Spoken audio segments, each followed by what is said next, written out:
हार्दिक अभिनंदन करता हूँ।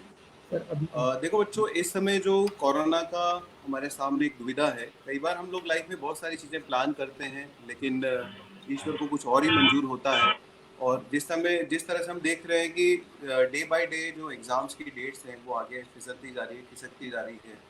तो वो सारे बच्चे जिन्होंने पूरे 1 साल या 2 साल जेईई एडवांस या जेईई मेंस की तैयारी करी है, जब एकदम उनका एग्ज़ाम का डेट पास आने लगता है तो उनको पता चलता है कि डेट आगे खिसक गया। कुछ बच्चे ऐसे हैं जिन्होंने एग्ज़ाम की कोई तैयारी अभी तक करी नहीं होती, लेकिन जब उनको पता चलता है कि डेट आगे खिसक गया तो उनको लगता है यार मौका है और हम लोग अगर मेहनत करें तो हो सकता है हमारा सिलेक्शन हो जाए। इस तरह के बहुत सारे क्वेश्चंस, ढेर सारे क्वेश्चंस हम लोगों के सामने रोज आते हैं।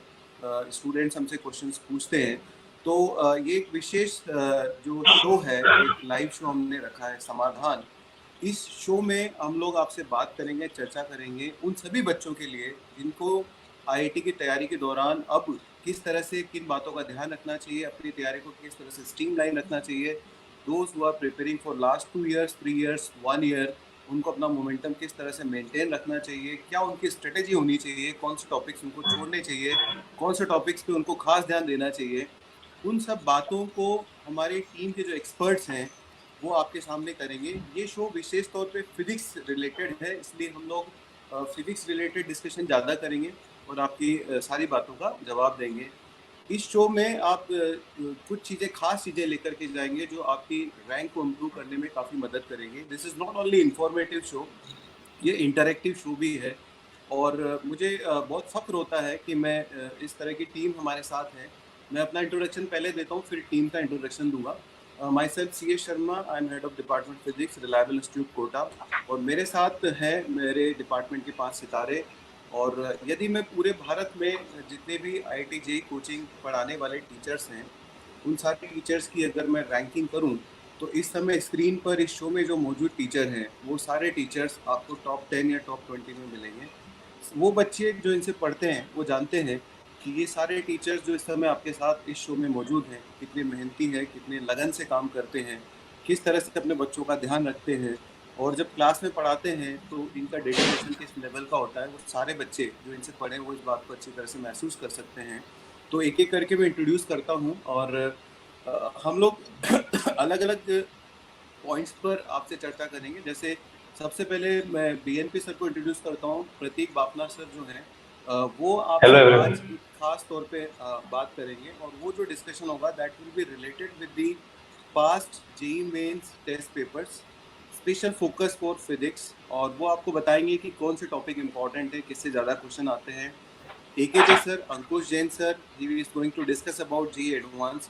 पिछले 4-5 सालों में जो जेईई एडवांस के पेपर्स हुए हैं बच्चों, उनमें से कौन से चैप्टर के क्वेश्चन ज़्यादा आते हैं, कौन से चैप्टर पे आपको खास फोकस रखना चाहिए, उसके बारे में एकेजे सर आपको बताएंगे। उसके बाद जीडीएस सर आपको बताएंगे कि आप Gautam Drolia sir, GDS sir के नाम से बच्चे इनको जानते हैं। काफ़ी उम्र में छोटे हैं लेकिन बच्चों में काफ़ी फेमस हैं। तो ये आपको बताएंगे बच्चों की यदि आप 100 में रैंक लाने का सपना देख रहे हैं तो आपको कितने मार्क्स लाने चाहिए, यदि आपको 500 में रैंक लाना है तो आपको कितने मार्क्स चाहिए, यदि आपको 1000 में रैंक लानी है तो आपको कितने मार्क्स चाहिए। तो रैंक वाइज कट ऑफ आपको बताएंगे।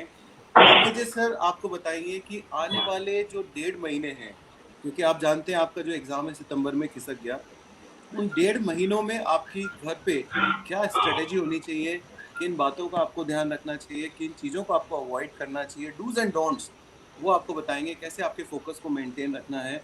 और लास्ट में एसएनएस सर आपको बताएंगे कि आपको अपने एग्ज़ाम को किस तरह से बेहतर तरीके से देना चाहिए, how to take best out of you, वो टिप्स आपको एसएनएस सर देंगे। तो ये बच्चों ये शो हमने इन 5 हिस्सों में डिवाइड कर रखा है। बीच बीच में मैं एज ए होस्ट आपके कुछ क्वेश्चंस भी लूँगा जिनके जवाब हम सब मिल कर के देंगे। तो मैं ज़्यादा टाइम नहीं लेते हुए, because I am introduce everyone, सब अपना अपना इंट्रोडक्शन एक बार और देंगे जब आपसे बात करेंगे। So we are going to start with BNP sir first. BNP sir, आप बच्चों को जेईई मेन के पैटर्न के बारे में बताएं, कैसा पैटर्न रहा, क्या क्वेश्चन आए। Thank you, Sridhar sir. Hello everyone. This is me, Prateek Bapna, BNP sir. मैं आप लोगों को अभी जेईई मेंस में जो 2018, 2019, 2020 में जो पेपर का पैटर्न रहा है, कौन से टॉपिक ज्यादा वेटेज में रहे हैं, कौन से टॉपिक्स पर आपको ज्यादा फोकस करना चाहिए for the upcoming JEE main, मैं उसके बारे में आपको एक ब्रीफ आइडिया दूंगा। तो कंक्लूजन से पहले मैं आपको बताना चाहूंगा कि कैसा ट्रेंड चल रहा है 2018, 19 और 20 में, क्योंकि फिजिक्स एक वास्ट टॉपिक हो गया, बहुत बड़ा सब्जेक्ट है। तो आपको अगर अगले 1.5-2 महीने में तैयारी करनी है तो कौन से ऐसे टॉपिक्स को आप पढ़ो जिससे आपको बहुत ज्यादा फायदा मिले। तो मैं एक बार डिस्कशन स्टार्ट करता हूं, इस पे पीपीटी एक बार अपन चालू कर देंगे। तो जो मैंने सेग्रीगेशन किया हुआ है यहाँ पे, जैसे कि जो फर्स्ट स्लाइड आपको मैं दिखाऊं, हाँ जी, तो बस जो पहली स्लाइड आप देखेंगे यहाँ पे, तो मैं आपको बता दूं यहाँ पर कि एनालिसिस का सेटअप कैसे रहेगा, है ना। तो क्योंकि पूरा फिजिक्स बहुत ही लार्ज सा पूरा अपना सब्जेक्ट है, तो मैंने 11th और 12th को 2 कैटेगरीज में बांट दिया है, ठीक है। 11th के 4 सेक्शन कर दिए और 12th के भी 4 सेक्शन कर दिए। तो मैकेनिक्स जैसे आपको पता है 11th का मेजर चंक है, तो ऑब्वियस है अपन एक्सपेक्ट भी करेंगे उसका वेटेज काफी अच्छा खासा रहेगा। तो और ऐसे आप देख सकते हो वेक्टर्स, मैकेनिक्स, थर्मल फिजिक्स और ऑसिलेशन, ये 4 मैंने 11th के पार्ट्स कर दिए। और 12th में आप देखोगे इलेक्ट्रोस्टैटिक्स, इलेक्ट्रोमैग्नेटिज्म, ऑप्टिक्स और मॉडर्न फिजिक्स, ये मैंने 4 सेक्शन कर रखे हैं, ठीक है। तो मूविंग ऑन, अभी अपन देखेंगे 11th 12th जो 2 अपन ने सेग्रीगेशन कर रखे हैं। नेक्स्ट स्लाइड में आप देख सकते हो यहाँ पे कि इन जनरल सारी जितनी एग्जाम्स हुई हैं 18, 19, 20 में, मैं अगर आपसे ओवरऑल वेटेज बताऊं तो आप ये फील करोगे कि 45% जितना 11th से आया हुआ है और 55% के अराउंड 12th से आया हुआ है। मतलब थोड़ा सा अपर हैंड 12th के एग्जाम में ज्यादा रहता है। तो हालांकि कोई मेजर डिफरेंस नहीं है, बट स्टिल एक डेटा के पॉइंट ऑफ व्यू से आपको बताऊं तो 12th का वेटेज थोड़ा सा ज्यादा रहता है 11th के कंपेरिजन। तब देखिए जेई मेन 2018 से पहले स्टार्ट करेंगे। जेई मेन 2018 में आपको मैं अगर बहुत सीधी सी बात बताऊं तो इसमें उस टाइम की बात थी, ऑफलाइन एग्जाम होती थी, आज की डेट में ऑनलाइन एग्जाम होती है। तो उस टाइम पे एक पेपर होता था और सेट बहुत छोटा होता है, 30 क्वेश्चन का सेट होता है ना। तो अगर मैं एनालिसिस का सबसे मेजर चंक, आप अगर इस पाई चार्ट को देखोगे तो दिख जाएगा मैकेनिक्स का मेजर चंक है 23%, एक्सपेक्टेड भी है 11th का लगभग 60-65%। अगर अपन मैकेनिक्स पढ़ते हैं तो उसका वेटेज सबसे ज्यादा होगा। और वैसे ही इलेक्ट्रोस्टैटिक्स, इलेक्ट्रोमैग्नेटिज्म, मॉडर्न फिजिक्स, इन सब का भी वेटेज अच्छा खासा है। तो अब आगे आने वाली स्लाइड में आपको यही बताऊंगा कि ये जो सेक्शन 23% से फायदा नहीं है, कौन सा ऐसा पर्टिकुलर सेक्शन में चैप्टर पढ़ना चाहिए जिससे आपको फायदा होगा। जैसे कि सबसे पहली स्लाइड जो मैकेनिक्स को मैंने तोड़ रखा है, आप लोगों को दिख रहा होगा यहाँ पर मैंने पूरे मैकेनिक्स को 6 चैप्टर्स में तोड़ा है, जबकि ये भी जस्टिफाइड नहीं होगा अगर हम बोलूं, क्योंकि अपने लिए तो 8 से 9 चैप्टर्स होते हैं, ठीक है। बट मैंने 6 सेक्शन में तोड़ा है और आप खाली बार चार्ट पे ध्यान दोगे तो आपको दिख जाएगा सबसे ज्यादा वेटेज क्लियरली दिख रहा है रोटेशनल मैकेनिक्स का है और सेंटर ऑफ मास कोलिजन का है। इन 2 चैप्टर से अगर क्वेश्चन जो आए थे 2018 में वो मैक्सिमम आए थे। और ये चैप्टर इन जनरल भी अपन जानते हैं कि काफी ज्यादा टफ कैटेगरी में जनरल स्टूडेंट इसको डालते हैं, लेकिन इनका वेटेज भी ज्यादा है तो इस पर मेहनत करना बनता भी है। तो जो क्वेश्चंस लेकिन पूछे, आप बहुत अच्छी चीज आप देखोगे, जो क्वेश्चंस आए हैं जेई मेन में वो सिर्फ मोमेंटम इनर्शिया से आए। कोई एंगुलर एक्सीलरेशन का सवाल नहीं, कोई टॉर्क का सवाल नहीं, कोई कपलिंग का सवाल नहीं, सिर्फ मोमेंटम इनर्शिया से रोटेशनल मैकेनिक्स के।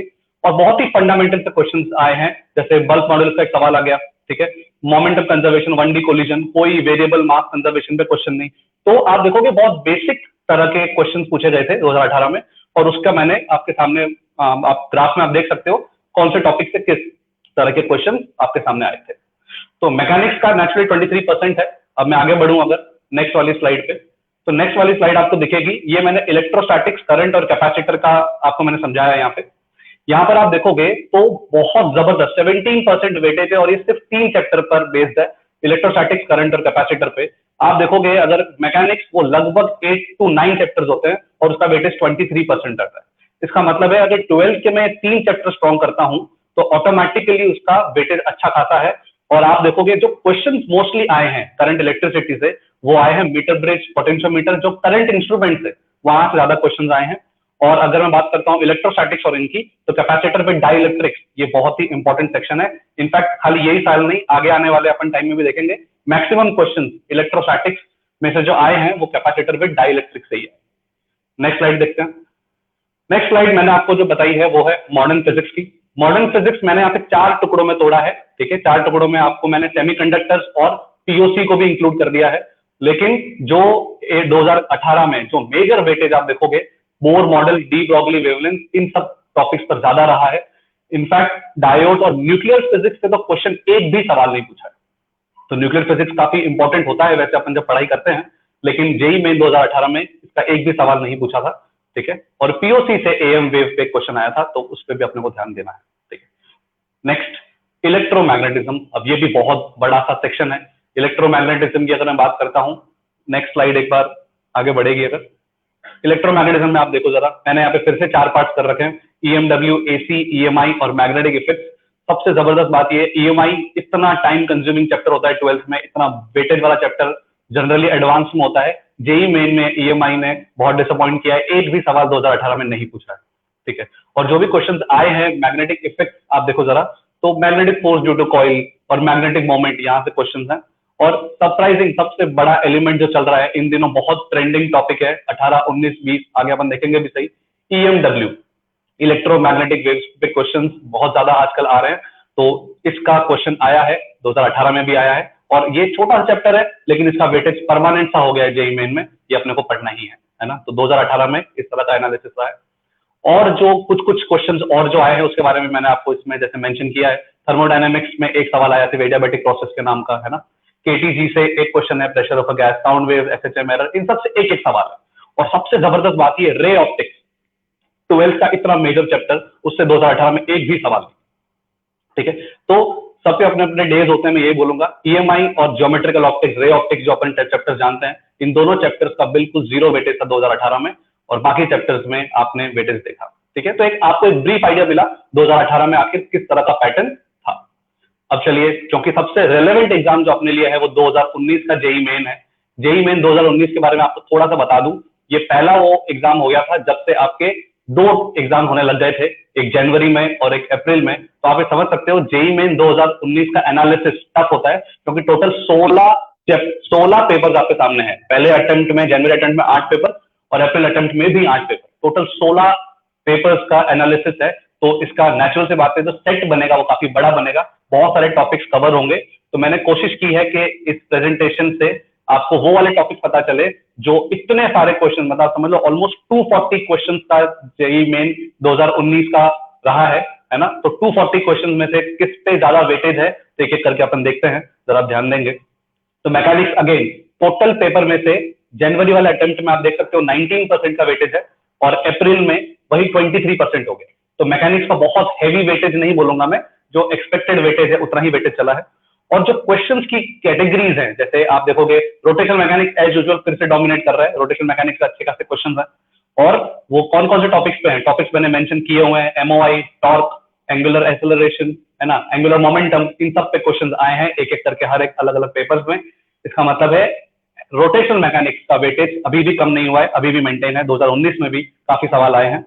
सबसे अच्छी बात अगर मैं आपको बताऊं, इनफैक्ट 2018 में और 2019 में एनएलएम फ्रिक्शन के चैप्टर्स में आप अपने को ध्यान होता है कि अपन बहुत सारे स्ट्रिंग वेज वाले कंस्ट्रेंट्स वाले क्वेश्चंस करते हैं, उसका वेटेज बिल्कुल नेग्लिजिबल सा है। आप देखो स्ट्रिंग वेज वाले कंस्ट्रेंट्स का वेटेज बिल्कुल भी नहीं है, 18-19 में भी नहीं है। केपलर लॉस पे कुछ क्वेश्चन ग्रेविटेशन से हैं, और अगेन सेंटर मास कोलिजन से क्वेश्चन पूछ रखे हैं, location centre mass, 1D collision and so on. तो वेटेज है ओवरऑल, बट आप देखोगे काफी हद तक 2018 जैसा ही वेटेज है, पैटर्न वही चल रहा है ना। नेक्स्ट स्लाइड पे देखते हैं इलेक्ट्रोस्टैटिक्स, कैपेसिटर, करंट। अब इसके अंदर भी जो क्वेश्चन है आप आश्चर्य करोगे, 20% वेटेज खाली इस 3 चैप्टर का था। इसका मतलब है जितना वेटेज मैकेनिक्स रख रहा है उससे भी ज्यादा वेटेज आप देखो जनवरी में इसने रखा हुआ है इन 3 चैप्टर्स ने। और उसमें जो मेजर क्वेश्चन फिर से जो आए हैं 2019 में, मीटर ब्रिज, पोटेंशियोमीटर, वही सारे टॉपिक्स है। इस बार कलर कोड ऑफ रेजिस्टर्स पे क्वेश्चन 2019 में काफी पूछे हैं, तो काफी इंपॉर्टेंट हो जाता है। और कैपेसिटर में फिर से वही, कैपेसिटर में डाइलेक्ट्रिक्स का वेटेज रहा है, ठीक है। तो मोरलेस करंट इलेक्ट्रिसिटी अनडाउटेडली काफी इंपॉर्टेंट चैप्टर बन जाता है 2019 के लिए। तो अब देखो नेक्स्ट, अगर हीट एंड थर्मोडायनेमिक्स की बात करेंगे तो हीट एंड थर्मोडायनेमिक्स का ओवरऑल वेटेज है ना, हीट एंड थर्मोडायनेमिक्स का ओवरऑल वेटेज आप देख रहे हो 10% के आसपास है। नेक्स्ट स्लाइड, हाँ देखो आप 10% के आसपास है लगभग। और यहाँ से भी जो मेजर क्वेश्चन आए हैं वो सिर्फ केटीवी थर्मोडायनेमिक्स आए हैं। तो calorimetry, thermal expansion, heat transfer, इससे वेटेज कम है। मैक्सिमम क्वेश्चन आप देखोगे polytropic process, Carnot engine, mean free path, इनसे क्वेश्चन काफी ज्यादा पूछे हैं 2019 में। नेक्स्ट स्लाइड अपन देखेंगे, अगर ऑसिलेशन एंड वेव्स की बात करेंगे तो इसका वेटेज मीडियोकर बोलूंगा मैं, 9%, 8%। इसके अंदर simple harmonic motion, string wave, sound wave वाले टॉपिक कवर्ड होते हैं। और इसमें डैम्प्ड ऑसिलेशंस ने थोड़ा सा ट्रिकी खेल खेला है। 19 अप्रैल में सिर्फ डैम्प्ड ऑसिलेशन पे सवाल है, एक दो सवाल जो आए हैं। और 2019 के जनवरी अटेम्प्ट में डैम्प्ड ऑसिलेशन पे एक भी सवाल नहीं, ठीक है। और Doppler effect, resonance, column tube, ये जनरल कॉमन टॉपिक्स हैं जो साउंड वेव, स्ट्रिंग वेव में अपन पढ़ते हैं और ये बहुत अच्छे से कवर भी हो रहे हैं। मॉडर्न फिजिक्स की अगर मैं बात करूं, देखो मॉडर्न फिजिक्स में फिर से 4 सेक्शन है। मैक्सिमम वेटेज फिर से आप देखो बोर मॉडल और उसी को मिला है, बोर मॉडल और अपना D Broglie wavelength photo electric effect, इसी का मैक्सिमम वेटेज है। लेकिन इस बार फिर से ईएम वेव्स, आप देखो इलेक्ट्रोमैग्नेटिक वेव्स का क्वेश्चन, फिर एएम वेव, सॉरी इसकी अपन बात कर रहे हैं मॉडर्न फिजिक्स में, हाँ जी मैं वही बोल रहा हूँ, पीओसी करके जो टॉपिक है उसमें एएम वेव की बात करूंगा, रेंज ऑफ सिग्नल्स, एंटीना। तो फिर से आप देखो पीओसी का इस बार 2019 में सरप्राइज एंट्री था, 2018 में इतना वेटेज नहीं था, 19 में इसके काफी क्वेश्चन पूछे हुए हैं। सेमीकंडक्टर से वही जीनर डायोड और लॉजिक गेट्स पे क्वेश्चंस हैं, और ट्रांजिस्टर पे भी 2019 में सवाल काफी आए थे, ठीक है। तो ये मॉडर्न फिजिक्स सबसे ट्रिकी सा पोर्शन होता है, क्योंकि इसके अंदर क्वेश्चन काफी इन जनरल 14-15% के आसपास चल रहे हैं। अब देखो उनका वेटेज वही चल रहा है। नेक्स्ट जो अपना टॉपिक है इलेक्ट्रोमैग्नेटिज्म, अगर आप देखो तो 2019 में फिर से ईएम वेव की मैं पहले बात कर रहा था, वही बात कर रहा हूँ। ईएम वेव अगेन इसका वेटेज बहुत जबरदस्त है, मतलब ईएम वेव और पीओसी ये समझ लो आप 2019 के सरप्राइज एलिमेंट थे, और इस पे बहुत सारे क्वेश्चन इन जनरल सारे पेपर में पूछे गए थे, और आपको इसकी तैयारी बहुत अच्छे से करनी चाहिए if we go by the past record of JEE main, ठीक है। और अगर मैं एसी सर्किट्स की बात करता हूँ, एसी चैप्टर की, तो उसमें ट्रांसफॉर्मर्स और पैरेलल एसी सर्किट पे क्वेश्चन आए हैं। ईएमआई का फिर से मैं बोल रहा हूँ, ईएमआई बहुत मेजर चैप्टर है, लेकिन वेटेज जेईई मेन में कुछ कम होता जा रहा है इन दिनों में। फिर से देखो ईएमआई का इतना वेटेज नहीं था जनवरी में, हालांकि अप्रैल में हल्का सा वेटेज थोड़ा सा बढ़ा है। और अगेन मैग्नेटिक इफेक्ट पे वेटेज अच्छा है, जो कि जनरली क्वेश्चन जो आते हैं मैग्नेटिक मोमेंट पे ही क्वेश्चन आप देख रहे हो, फिर से 2019 में भी वही सब टॉपिक्स फिर से रिपीट हो रहे हैं। नेक्स्ट अब अपन बात करें अगर ऑप्टिक्स की, तो ऑप्टिक्स के अंदर वेव ऑप्टिक्स और रे ऑप्टिक्स दो टॉपिक हैं। आपने देखा था कि 2018 में रे ऑप्टिक्स का एक भी सवाल नहीं था, और 2019 में आप देखो रे ऑप्टिक्स का भी वेटेज बढ़ा है, और वेव ऑप्टिक्स का तो वेटेज रहा ही है।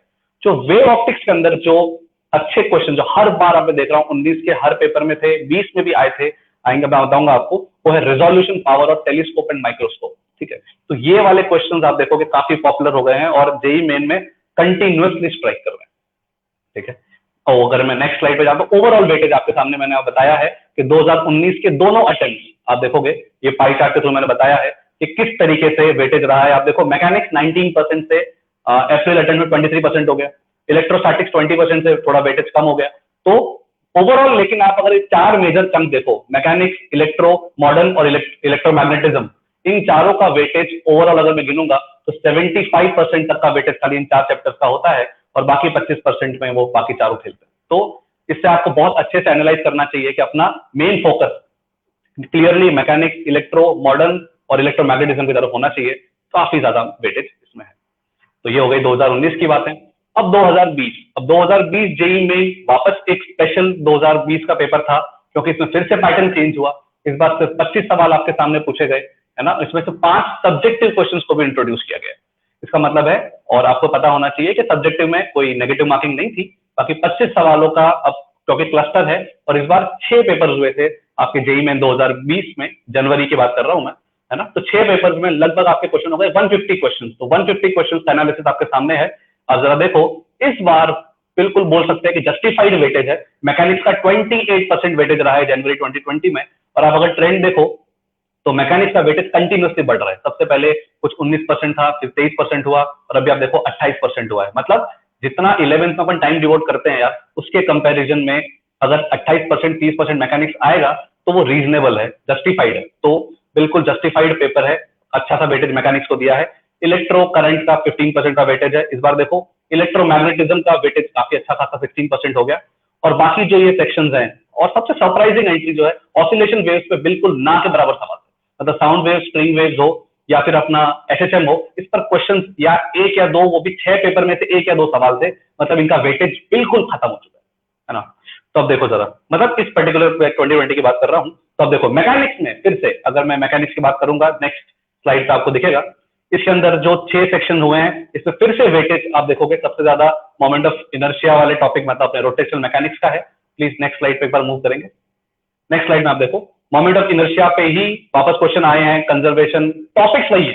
रोटेशनल मैकेनिक्स पे फिर से हैवी वेटेज है, ठीक है। और ये जो अपना पूरा का पूरा फ्लूइड मैकेनिक्स है, बहुत बड़ा सेक्शन होता है फ्लूइड मैकेनिक्स, क्योंकि viscosity, surface tension, solid properties वाले चैप्टर्स आते हैं। ये 3-4 चैप्टर का क्लस्टर है और इसका भी वेटेज रहा है। मतलब हुआ क्या, हर पेपर में आप देखोगे 2020 में एक आध सवाल सरफेस टेंशन में पूछ लेंगे, या विस्कोसिटी पे पूछ लेंगे, या बर्नौली प्रिंसिपल में पूछ लेंगे, एक सवाल आएगा। ठीक है, अब वो इनमें से कहां से आता है, अब वो जेईई मेन वाले ही जानते हैं। तो अब जो बहुत अच्छा प्रिपरेशन कर रहा है स्टूडेंट, जो बहुत अच्छा टारगेट कर रहा है, उसको टॉपिक्स पढ़ने पड़ेंगे, बिकॉज एक क्वेश्चन तो फिक्स है, कहीं से भी आ रहा है ना। तो अब दूसरा ग्रेविटेशन का, ग्रेविटेशन थोड़ा स्पोरेडिक है, कभी वेटेज बढ़ता है कभी नहीं बढ़ता। 2020 में क्वेश्चंस आए हैं, केपलर लॉ और एस्केप स्पीड पर आए हैं, तो ये ग्रेविटेशन का इसका कंट्रीब्यूशन है। वापस देखो, मैंने लास्ट लाइन में फिर से हाईलाइट किया है, जो एनएलएम फ्रिक्शन के अंदर वेज कंस्ट्रेंट स्ट्रिंग बहुत कॉम्प्लिकेटेड प्रॉब्लम्स होते हैं, जेईई मेन को कोई इंटरेस्ट नहीं है, कुछ भी नहीं पूछ रहा, बहुत फंडामेंटल एनएलएम फ्रिक्शन के क्वेश्चन पूछे गए हैं। और सेंटर ऑफ मास कोलिजन से फिर से location of centre of mass पे सवाल आते ही आते हैं। 2D collision, 1D collision, momentum conservation में प्रॉब्लम्स आ रहे हैं।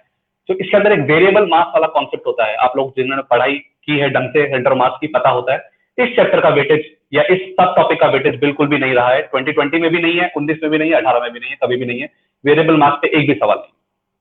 चलिए नेक्स्ट स्लाइड देखेंगे। इलेक्ट्रोस्टैटिक्स कैपेसिटर करंट की अगर मैं बात करूं, तो इसके अंदर फिर से वही पुरानी बातें, करंट के अंदर वेटेज वही वाले टॉपिक का, करंट इंस्ट्रूमेंट और कैपेसिटर, और उसके अंदर वही वाले टॉपिक। इस बार इलेक्ट्रिक फ्लक्स पे क्वेश्चन आए हैं 2020 में, है ना, आपके गॉस थ्योरम पर क्वेश्चन आए हैं।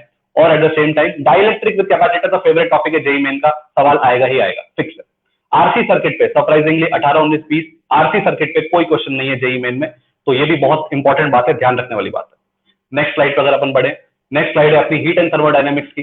हीट एंड थर्मोडायनेमिक्स वाली जो स्लाइड है, इसमें आप देखोगे कोई भी क्वेश्चन थर्मल एक्सपेंशन से नहीं है, कोई भी क्वेश्चन हीट ट्रांसफर से नहीं है, जो भी क्वेश्चन है फिर से सिर्फ केटी थर्मोडायनेमिक्स से है। केटी थर्मोडायनेमिक्स में आप देखो polytropic process, molar specific heat पर क्वेश्चंस है, ग्राफिकल प्रॉब्लम्स हैं 2020 में काफी सारी। तो मॉडर्न फिजिक्स, आपके थर्मल फिजिक्स, ये सब जो एक एक चंक्स है छोटे छोटे, इस पर वेटेज अच्छा है। तो आपको पूरा सेक्शन नहीं पढ़ना है, मतलब इन द सेंस अगर आप तैयारी कर रहे हो तो आपको ये पता होना चाहिए यार कि किस पर वेट ज्यादा देना है। तो आपको दिख रहा है कि सबसे ज्यादा वेटेज आपको देना चाहिए केटीसी थर्मोडायनेमिक्स पे। नेक्स्ट ऑसिलेशन वेव्स की तो डिस्कशन अपन क्या ही करें, नेक्स्ट टाइम आपको क्लियर कट दिख जाएगा। अगर सिर्फ 2% का ही वेटेज है, इसका मतलब है कि इस टॉपिक को 2020 में तो बिल्कुल भी वैल्यू नहीं किया है ना। और आगे बढ़े अगर अपन देखेंगे मॉडर्न फिजिक्स, मॉडर्न फिजिक्स में फिर से आप देखो बोर मॉडल, जो ट्रेंड चल रहा है 18, 19, 20, देखो bore model, D Broglie wavelength, इसी पे मेजर क्वेश्चंस हैं। और इस बार सेमीकंडक्टर्स पे क्वेश्चन है, जीनर डायोड और लॉजिक गेट्स पे। सबसे सरप्राइजिंग ये है यहाँ पर 19 में जो ट्रांजिस्टर पे वेटेज था, 2020 में ट्रांजिस्टर से वेटेज हट गया। इनफैक्ट पीओसी से भी एक भी सवाल नहीं पूछा है, तो ऐसा एक्सपेक्टेड है और ऐसा ग्रूमर भी चल रही थी बिफोर द एग्जाम कि सेमीकंडक्टर्स के कुछ पोर्शंस हैं और पीओसी के कुछ चैप्टर जेईई मेन में नहीं आएगा। काफी हद तक वो ट्रू भी रहा। अब तो मैं ये बोल सकता हूँ कि एक तरीके से पीओसी का जो ट्रेंड चल रहा है 2020 के अकॉर्डिंग, अगर मैं जनवरी की बात करूं, तो पीओसी शायद, जो फीलिंग आती है इस पेपर को देख के, क्योंकि 6 पेपर है, किसी भी पेपर में पीओसी का एक भी सवाल नहीं था, तो पीओसी का डेफिनेटली वेटेज ऑलमोस्ट नेग्लिजिबल हो चुका है। ठीक है, अगर मैं नेक्स्ट बढ़ता हूं इलेक्ट्रोमैग्नेटिज्म पे, 1 से 4 सेक्शन में वही वेटेज रेशियो चलेगा। इस बार भी ईएमआई ने डिसअपॉइंट किया है, ईएमआई पे कोई क्वेश्चन नहीं है। ईएमडब्ल्यू पे फिर से क्वेश्चन है, वही वेटेज वापस। और मैग्नेटिज्म के अंदर भी मैग्नेटिक मोमेंट और magnetic field due to coil, उसी पे क्वेश्चन है। इस बार ऑप्टिक्स में क्वेश्चन आए हैं, ऑप्टिकल इंस्ट्रूमेंट से आए थे 2020 में, और लेंस एंड कॉम्बिनेशन से भी आए थे। और इस बार जो वेव ऑप्टिक्स के क्वेश्चंस हैं वो आप देखोगे 2020 में सिंगल स्लिट डिफ्रैक्शन से हैं, पोलराइजेशन से हैं। तो इसका मतलब है जो जेईई मेन स्पेसिफिक टॉपिक्स हैं, सिंगल स्लिट डिफ्रैक्शन, पोलराइजेशन, इस पर 2020 में सवाल आए हैं, 2019 में नहीं आए थे। और लास्ट अगर मैं इसी 2020 की स्लाइड की बात करूं, तो हल्का फुल्का सा वेक्टर, यूनिट डायमेंशन, काइनेमेटिक्स, ये जो अपन बोलते हैं कि बोनस टाइप के टॉपिक्स हैं, जो इजी टॉपिक्स होते हैं, जो जनरली सारे स्टूडेंट्स फ्रेटर्निटी कंफर्टेबल होती है। तो यूनिट डायमेंशन, वेक्टर, काइनेमेटिक्स से भी कुछ क्वेश्चंस थे। तो आप ये, तो मुझे लगता है कि ये हर पेपर में 2-3 सवाल आते हैं, तो ये इजीली स्कोरेबल है। तो अगर मैं लास्ट कंक्लूजन ड्रॉ करूं आप सबके लिए, तो कंक्लूजन ये है कि आपके सामने जो मैंने यहाँ पे चैप्टर्स लिस्ट डाउन किए, आप देखेंगे लगभग मैंने 8 चैप्टर्स लिस्ट डाउन किए हैं, और उन सब के आगे मैंने बताया है कि over the period of 3 years कौन से ऐसे टॉपिक्स हैं जो कंसिस्टेंट रहे हैं, and you can't afford to miss those out. तो जैसे करंट के अंदर करंट इंस्ट्रूमेंट्स बेहद इंपॉर्टेंट है, जहाँ पे मीटर ब्रिज, पोटेंशियोमीटर, ठीक है, ammeter, voltmeter, colour code of resistor, ये 5 टॉपिक से कंसिस्टेंटली क्वेश्चन आ रहे हैं। तो आप लोग वेल प्रिपेयर्ड होने चाहिए इस टॉपिक के लिए।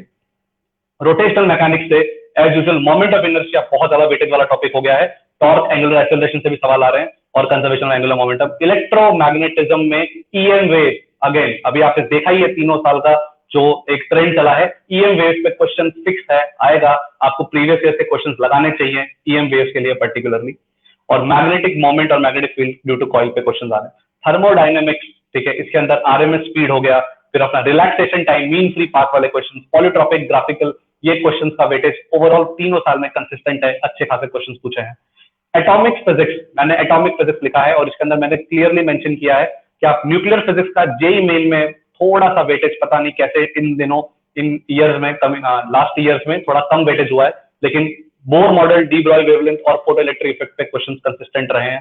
सेंटर मास कोलिजन, मैकेनिक्स से अगर मैं 2 चैप्टर बोलूंगा जो बेहद इंपॉर्टेंट है as far as weightage is concern, वो rotational mechanics and centre mass collision, questions consistently आते रहे हैं। इलेक्ट्रोस्टैटिक्स, कैपेसिटर की अगर बात कर रहा हूं तो वापस डाइलेक्ट्रिक, जो आपने देखा डाइलेक्ट्रिक विद कैपेसिटर और electric field and electric potential due to sphere, इस पे क्वेश्चंस कंसिस्टेंट हैं, आ रहे हैं, कंटिन्यूस आ रहे हैं। और लास्टली ऑप्टिक्स, ठीक है, आपने देखा 2018 में तो ऑप्टिक्स, रे ऑप्टिक्स का एक भी सवाल नहीं था, लेकिन 2020-19 के जो मेजर पेपर, 22 पेपर जो अपने सामने इकट्ठे हुए हैं, उसके अंदर देखेंगे तो resolution power of telescope, microscope, lens and lens combination और सिंगल स्लिट डिफ्रैक्शन, पोलराइजेशन, इन सब टॉपिक्स से कभी ना कभी क्वेश्चंस अपीयर होते रहे। ठीक है, तो ये आपको मैं बता रहा था ओवरऑल 18-19 का जो कंक्लूजन मैंने आपको बताया कि कौन से टॉपिक्स पे आपको ज्यादा वेटेज देना चाहिए। और and I wish you all the success. I hope कि आपका ये जो एनालिसिस मैंने किया है आपके लिए काफी फायदेमंद रहा होगा। थैंक यू बीएनपी सर, बहुत ही शानदार तरीके से, स्ट्रीमलाइन तरीके से आपने बच्चों को सारे इंपॉर्टेंट टॉपिक्स के बारे में बताया। एंड आई एम श्योर कि जो बच्चे अभी तक जेईई मेंस की तैयारी कर रहे थे, they will check every topic कि कौन सा टॉपिक ऐसा है, कहीं ऐसा तो नहीं उनका वो टॉपिक मिस हो रहा हो, कहीं ऐसा तो नहीं उसमें कमजोरी रही हो। और जो बच्चे आज से जेईई मेंस की तैयारी करना शुरू करेंगे, उनको आपने एक तरह से सारी चीजें एकदम समराइज करके बता दी कि कौन सा टॉपिक का वेटेज ज्यादा आता है।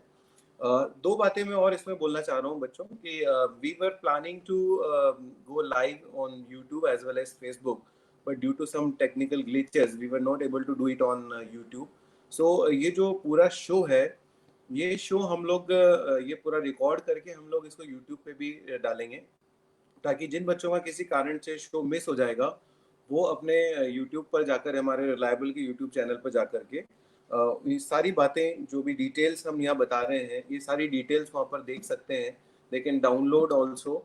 और उसके अलावा ये जो पावर पॉइंट प्रेजेंटेशन अभी बीएनपी सर ने दिया है और जो अभी एकेजे सर, जीडीएस सर वगैरह आपको बताने वाले हैं, all that information will be available in downloadable form. वो पावर पॉइंट प्रेजेंटेशन के लिंक्स आपको वहाँ पे मिल जाएंगे, तो आप उसको वहाँ पर जाकर के देख सकते हैं, कमेंट कर सकते हैं। Will definitely come up with the solutions. जो भी आपके क्वेश्चंस होंगे, इंक्वायरीज को हम लोग आपको एड्रेस करेंगे। We are continuously getting some questions on my WhatsApp also. उसमें से कुछ क्वेश्चंस बार बार आ रहे हैं और हम अपना अगला क्वेश्चन हमारे अंकुश जैन सर से लेना चाहेंगे।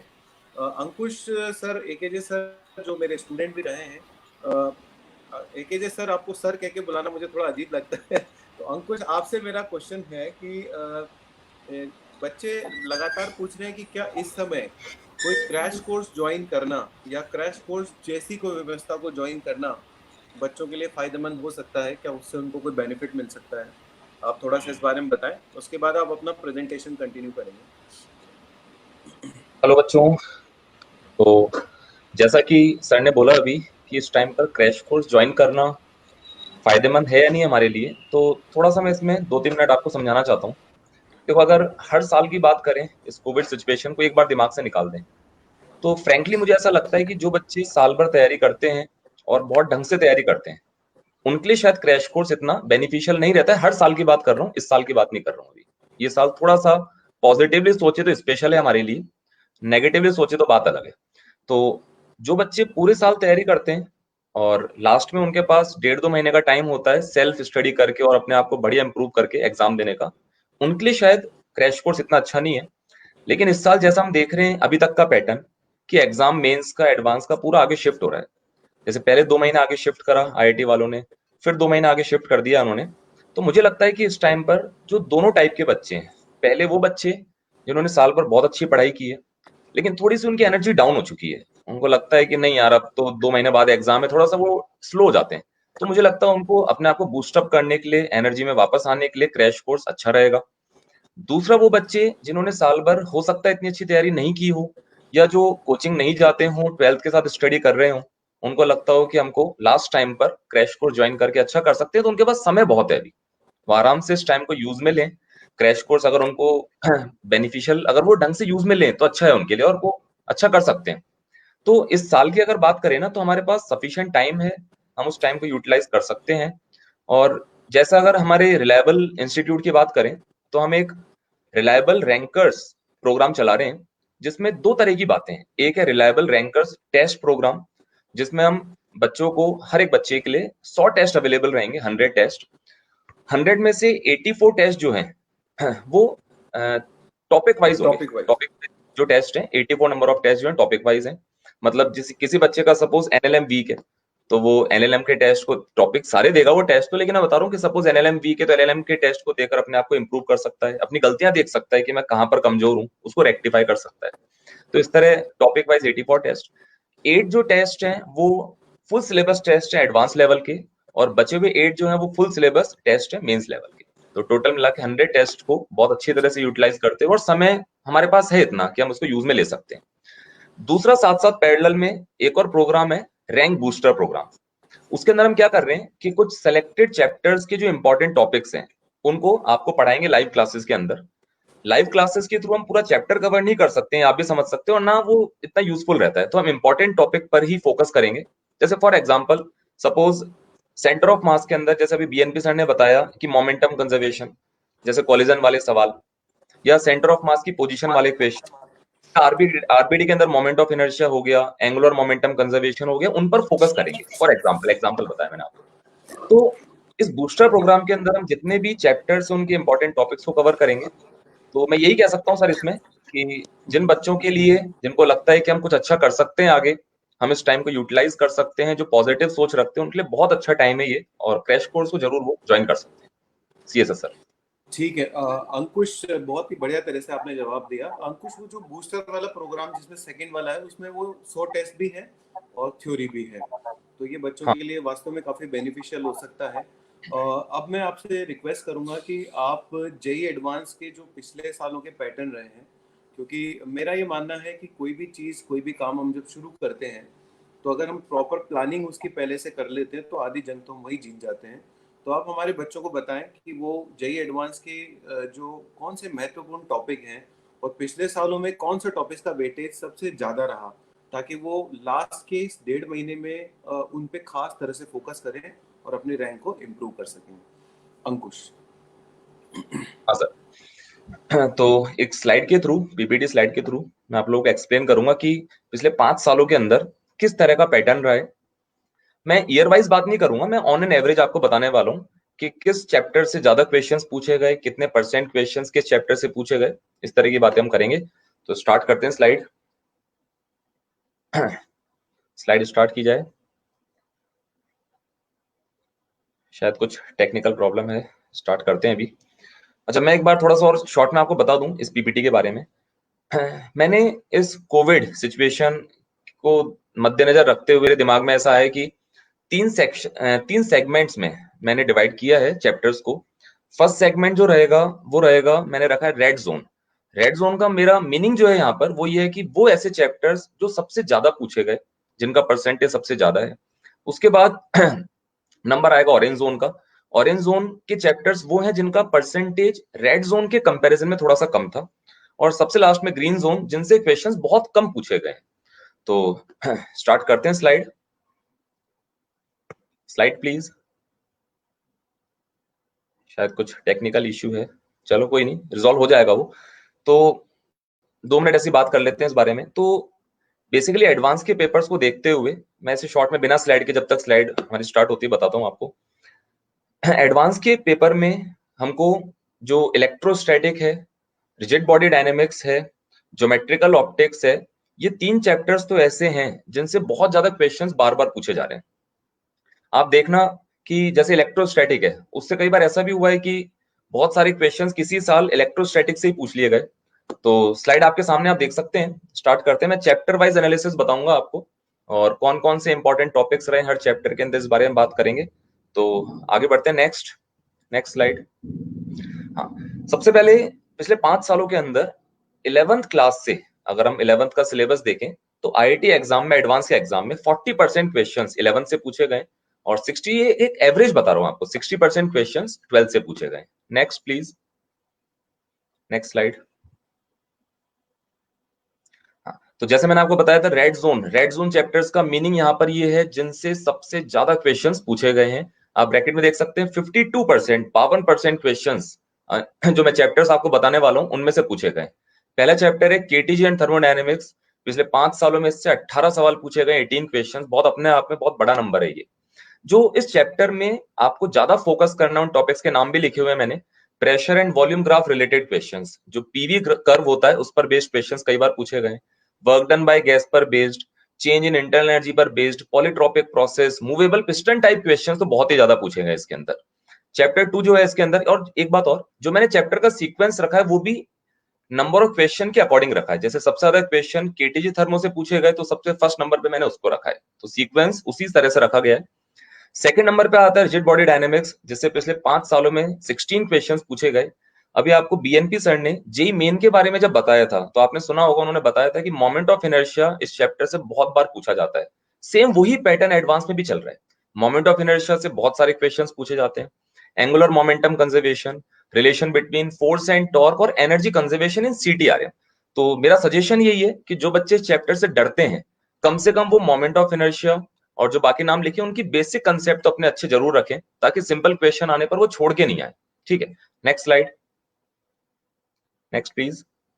चैप्टर 3 जो है वो ज्योमेट्रिकल ऑप्टिक्स। पिछले 5 सालों में 14 क्वेश्चंस और इंपॉर्टेंट टॉपिक्स जो हैं इस चैप्टर के वो है prism, optical fibre, TIR, total internal reflection. उसके अलावा basics of spherical mirror and lens, spherical mirror और लेंस के जो बेसिक पार्ट है, मतलब जैसे वेलोसिटी ऑफ इमेज, इमेज की पोजीशन, मैग्निफिकेशन, इस तरह की बातें।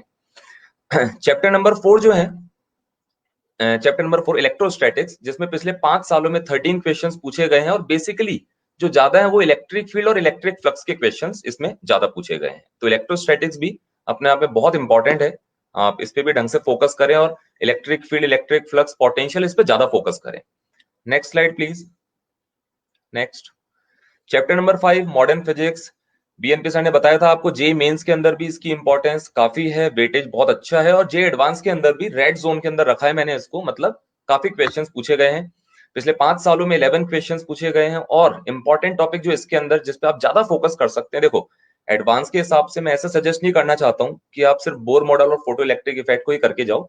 ये सिर्फ ये बताया जा रहा है कि इन टॉपिक से ज्यादा क्वेश्चंस पूछे जा रहे हैं, तो इन पर आप ज्यादा फोकस करें, इनको और स्ट्रॉन्ग बनाने की कोशिश करें। तो Bohr model, photo electric effect. Chapter 6 nuclear physics, जिसमें 5 सालों में 11 सवाल पूछे गए। रेडियो एक्टिविटी जो लॉ है वो आप देख सकते हैं इसमें, decay of alpha particle, beta particle, gamma particle, इन पे ज्यादा फोकस करें तो अच्छा रहेगा। Next slide, next. किसी को अच्छा अपना कुछ भी डाउट हो तो वो जो कमेंट बॉक्स में लाइव कमेंट चल रहे हैं उसमें लिख सकता है, मैं उसका जवाब भी देने की कोशिश करूंगा साथ साथ। Chapter number 7 electromagnetic field and force. अगर आपको याद हो, जेई मेंस के अंदर भी बहुत इंपॉर्टेंट चैप्टर और सेम जेई एडवांस के अंदर भी इंपॉर्टेंस है इसकी। 5 सालों में 10 सवाल पूछे गए। Magnetic field due to finite and infinite wire, ये बहुत इंपॉर्टेंट है, इनफाइनाइट वायर के कारण मैग्नेटिक फील्ड पर बहुत सवाल पूछे जाते हैं। And force on moving charge और सर्कुलर पाथ पर पार्टिकल का जो मोशन होता है उसकी भी इंपॉर्टेंस है। नेक्स्ट स्लाइड की तरफ बढ़ते हैं। तो ये 7 जो मैंने आपको बताया चैप्टर्स, ये रेड जोन में रखें, जिनका परसेंटेज अप्रोक्सीमेटली 52% रहा है। ऑरेंज जोन के जो चैप्टर हैं बच्चों, उनका परसेंटेज अप्रोक्सीमेटली 35% है। ठीक है, इसमें chapter number 1 error and measurement, ये थोड़ा अजीब है, आपको शॉकिंग लग सकता है। अधिकतर क्या होता है, बच्चे एरर मेजरमेंट को इतनी इंपॉर्टेंस देते ही नहीं है, उनको लगता है कि नहीं ये तो बहुत सिंपल टॉपिक है या इसकी इतनी इंपॉर्टेंस नहीं है। लेकिन अगर आप देखें, आप पिछले 5 सालों के पेपर्स को देखें, पिछले 5 सालों में 9 क्वेश्चंस इस चैप्टर से पूछे गए और मुझे लगता है प्रीवियस ईयर के क्वेश्चंस करके आप इसमें महारत हासिल कर सकते हैं, आपको आइडिया लग जाएगा कि भाई किस टाइप के क्वेश्चंस ज्यादा पूछे गए। चैप्टर नंबर 2 इलेक्ट्रोमैग्नेटिक इंडक्शन, जिसका मेंस में बहुत इंपॉर्टेंस था, पर एडवांस में मेंस के कंपैरिजन में देखें तो थोड़ा सा लो है। पिछले 5 सालों में 8 सवाल और जो इंपॉर्टेंट टॉपिक्स हैं, circuit based on inductor, inductor पर बेस्ड, म्यूचुअल इंडक्टेंस और इंड्यूस्ड इलेक्ट्रिक फील्ड के क्वेश्चंस भी पूछे गए, तो आप इनको ज्यादा अच्छी तरह से कवर करने की कोशिश करें। Next slide please. Chapter 3 capacitance, 5 सालों में 7 सवाल, circuit related questions, dielectric medium के साथ कैपेसिटर जो होता है उस पर आप थोड़ा सा गौर करें। चैप्टर नंबर 4 ग्रेविटेशन, 5 सालों में 6 सवाल पूछे गए। 5 सालों में 6 सवाल भी अपने आप में मायने रखता है, कम नहीं है ये, आप मान सकते हैं ऑन एन एवरेज हर साल एक सवाल तो पूछा ही गया। तो अगर आप ग्रेविटेशन, छोटा सा चैप्टर है, आप उस पर थोड़ा सा भी ढंग से काम करेंगे तो आपका एक क्वेश्चन तो कंफर्म है। ठीक है, इसमें भी escape velocity, Kepler's law of time period पर ज्यादा फोकस करें। थोड़ा सा मैं बीच में ऋतिक को बताना चाहता हूँ लाइव कमेंट में, ऋतिक यूट्यूब पर किसी कारणवश अभी ब्रॉडकास्ट नहीं हो पा रहा है, पर अभी जैसा बताया सर ने कि जैसे ही ये कंप्लीट होगा उसके बाद इसको हम यूट्यूब पे डाल देंगे, आप लोग वहां से देख सकते हैं और सारी बातों को वहां से समझ सकते हैं। Next slide. Next, chapter 5 current electricity, 5 सालों में 6 सवाल। चैप्टर 6 यूनिट डायमेंशन, 5 सालों में 6 सवाल। चैप्टर 7 वर्क पावर एनर्जी, ये इंपॉर्टेंट चैप्टर है, अपने बेसिक डेवलप करने के लिए भी इंपॉर्टेंट है। ऐसा नहीं कि पर्टिकुलर इस चैप्टर के क्वेश्चंस के लिए हम इस चैप्टर को पढ़ेंगे। 5 सालों में 5 सवाल पूछे गए। और इलास्टिसिटी, विस्कोसिटी, थोड़ा सा सरप्राइजिंग है ये, इसमें भी 5 सालों में 5 सवाल पूछे गए हैं। Next slide. Next please. ठीक है, अब बढ़ते हैं ग्रीन जोन। ग्रीन जोन का मतलब जो सबसे लेस क्वेश्चंस या लेस नंबर ऑफ क्वेश्चंस पिछले 5 सालों में पूछे गए, या मैंने थोड़ा सा शॉर्ट में बताने की कोशिश की इसमें। चैप्टर 1 साउंड वेव, 5 सालों में 4 सवाल। चैप्टर 2 हीट ट्रांसफर, 5 सालों में 3 सवाल। वेव ऑप्टिक्स, लास्ट 5 इयर्स में 3 क्वेश्चंस। मैथमेटिकल टूल्स, जिसमें बेसिक इंटीग्रेशन, डिफरेंशिएशन, वेक्टर, इस टाइप की बातें होती हैं, पिछले 5 सालों में 3 क्वेश्चंस इससे भी पूछे गए हैं। Next please. Next slide. तो चैप्टर नंबर 5 स्ट्रिंग वेव, 5 सालों में 3 सवाल। ये थोड़ा सा सरप्राइजिंग है क्योंकि वेव को हम बेसिकली इंपॉर्टेंस देते हैं, लेकिन जैसा पैटर्न रहा उसके अकॉर्डिंग मैं आपको बता रहा हूँ। चैप्टर नंबर 6 सरफेस टेंशन, 5 सालों में 3 क्वेश्चंस। चैप्टर 7 काइनेमेटिक्स, 5 सालों में 3 क्वेश्चंस। काइनेमेटिक्स में हमारे 3 चैप्टर आते हैं, rectilinear motion, projectile motion, relative motion. तो इंपॉर्टेंस है इसकी भी, ऐसा नहीं कि इंपॉर्टेंस नहीं है। चैप्टर 8 जो है सिंपल हार्मोनिक मोशन, लास्ट 5 सालों में 3 सवाल। Next please. तो चैप्टर 9 सेंटर ऑफ मास, 5 सालों में 2 सवाल। ये थोड़ा सा डाउन रहा है यहाँ पर, जबकि मेंस में इसकी इंपॉर्टेंस थी अच्छी खासी। अल्टरनेटिंग करंट, 5 सालों में 2 सवाल। सर्कुलर मोशन, 5 सालों में 1 सवाल लास्ट 5 इयर्स में। और chapter number 12 fluid mechanics, last 5 years में सिर्फ 1 सवाल। आगे बढ़े तो मुझे लगता है यहाँ पर कंप्लीट होता है ये। तो मैं लास्ट में यही कहना चाहता हूँ आप सबसे कि एक एवरेज मैंने आपको बताया है पिछले 5 सालों के पेपर्स को देखते हुए। फिर भी एडवांस के लिए मैं यही सजेस्ट करूंगा कि अपने सारे चैप्टर्स को उतनी इंपॉर्टेंस दें और थोड़ा सा उस पर ज्यादा फोकस करें जिसको हमको लगता है कि स्कोरिंग भी है और हमारे पास कॉन्फिडेंस भी, हम इजिली कर सकते हैं उसको, उस पर अच्छा काम कर सकते हैं, मेहनत कर सकते हैं। एक चैप्टर शायद रह गया इसमें, एसएचएम की इंपॉर्टेंस भी है। एसएचएम भी इंपॉर्टेंट चैप्टर है और एसएचएम पर बेस्ड क्वेश्चन, ऐसा नहीं कि सिर्फ एसएचएम में ही आते हो, हमको सेंटर ऑफ मास के अंदर एसएचएम मिक्स होके आ सकता है, कैपेसिटर के अंदर एसएचएम मिक्स होके कई बार क्वेश्चन वो पूछ लेते हैं। तो ठीक है, मेरी तरफ से आप सबको बेस्ट ऑफ लक एग्जाम के लिए। ओके। हाँ, बहुत बढ़िया तरीके से अंकुश जैन सर ने आप लोगों को बताया कि एडवांस के कौन से टॉपिक्स रेड जोन में हैं।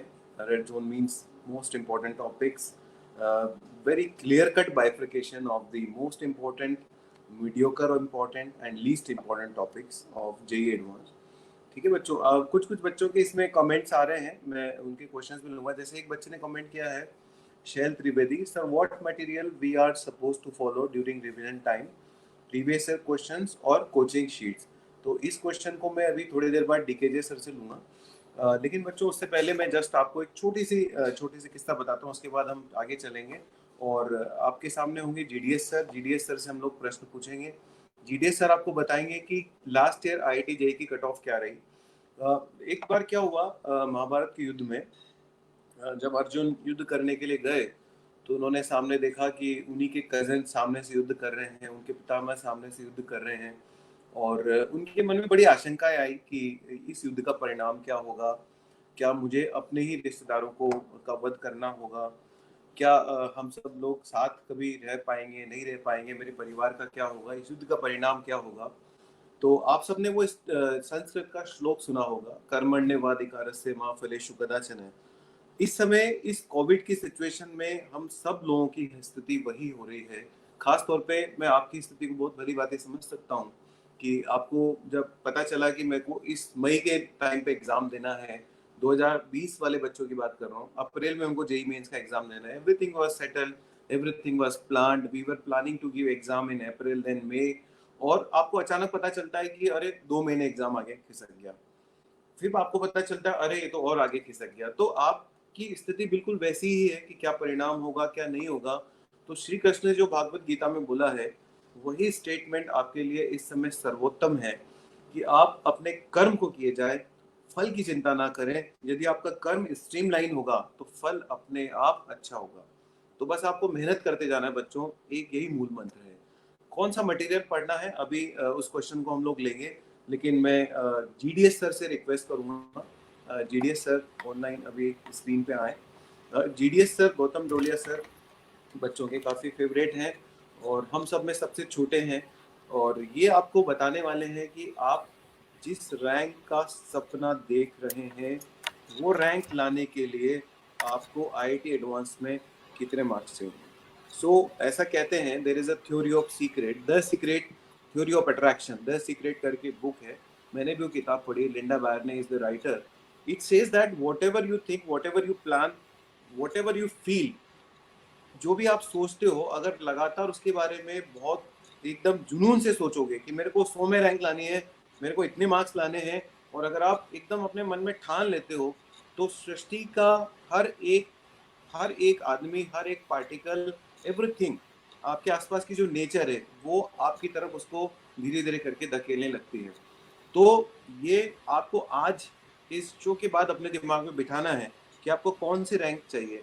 उस रैंक के बारे में दिन भर सोचिए, उन मार्क्स के बारे में सोचिए और अपना टारगेट फिक्स करिए। फिर आप देखिए कैसे ईश्वर आपकी मदद करता जाता है। मेहनत आपकी होगी, आशीर्वाद ईश्वर का होगा और अंत में आपको मिलेगी success.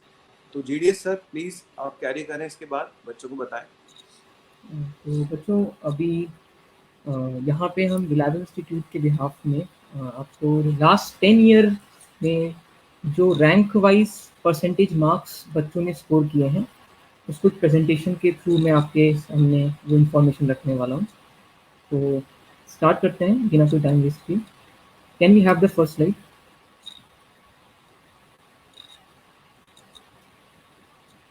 Can we have the first slide? Yes, the first slide is here.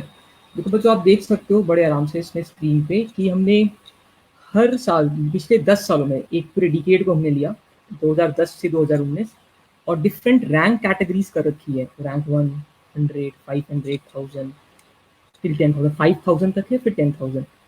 और इसमें हर कैटेगरी में हर ईयर बच्चों के क्या परसेंटेज मार्क्स रहे वो हमने लिख रखा है हॉरिजॉन्टली, एंड लास्ट में उसका एवरेज। स्टार्टिंग फ्रॉम रैंक 1 अगर हम देखें बच्चों तो आप देख सकते हैं कि पूरे 10 सालों में सबसे ज़्यादा मार्क्स 2019 में आए रैंक 1 वाले बच्चे के, वो थे 96.1% और विथ लोवेस्ट ऑफ 85.5 इन 2010।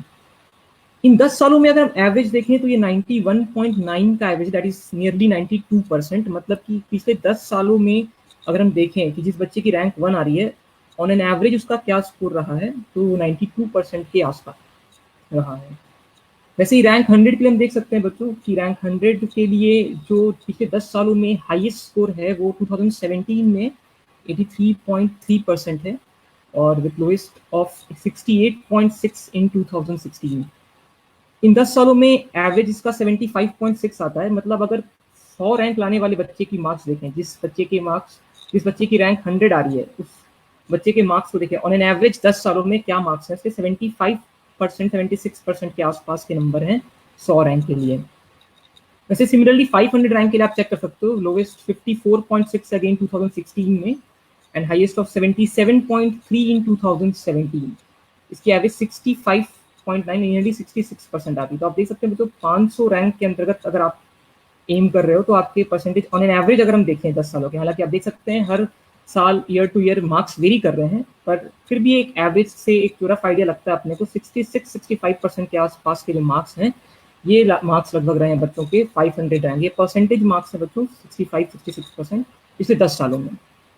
इस तरह से 1000, 2000 और 3000 रैंक की अगर बात करें तो इनका अगर एवरेज चेक करते हैं बच्चों तो आप देख सकते हो 1000 रैंक के लिए 61.1%, यानी 61% आप मान लो, 2000 रैंक के लिए 55% और 3000 के लिए 51.8, 4000 के लिए ये 48.9% है। 3000 के लिए आप चेक करो, 3000 के लिए ये 50% से थोड़ा सा ऊपर है और 4000 के लिए 50% से थोड़ा सा कम, 48.9, नियरली 50% के आसपास है। एक और फोकस जो इसमें आप कर सकते हो, लास्ट जो 10,000 वाला है, ये 40%, 39.5% एवरेज परसेंटेज मार्क्स रहा है 10,000 रैंक के लिए। तो आप देख सकते हो बच्चों, ये 40% नंबर जिस बच्चे के आ रहे हैं नियरली, वो 10,000 रैंक के कैटेगरी में ऑन एन एवरेज 10 सालों में अगर देखें तो ये लाई कर रहा है। इसमें एक और चीज जो अपने को नोटिस कर सकते हैं स्लाइड में अपन, वो आप देख सकते हो बच्चों 2016 और 17 का कंपैरिजन। जैसे एक आपको दिख रहा है कि ज्यादातर रैंक कैटेगरीज में 2016 में बच्चों के मार्क्स थोड़ी लोअर साइड पे हैं और 17 में ये हायर साइड पे हैं। ऐसा कह सकते हैं कि 2016 का paper a bit on tougher side था, इसलिए ये आपको वेरिएशन ऐसा दिख रहा है। इसके साथ ही एक और जो अपने को इसमें एक ऑब्जर्वेशन दिख रहा है, वो नेक्स्ट स्लाइड के थ्रू मैं एक्सप्लेन करता हूँ। Can we have the next slide?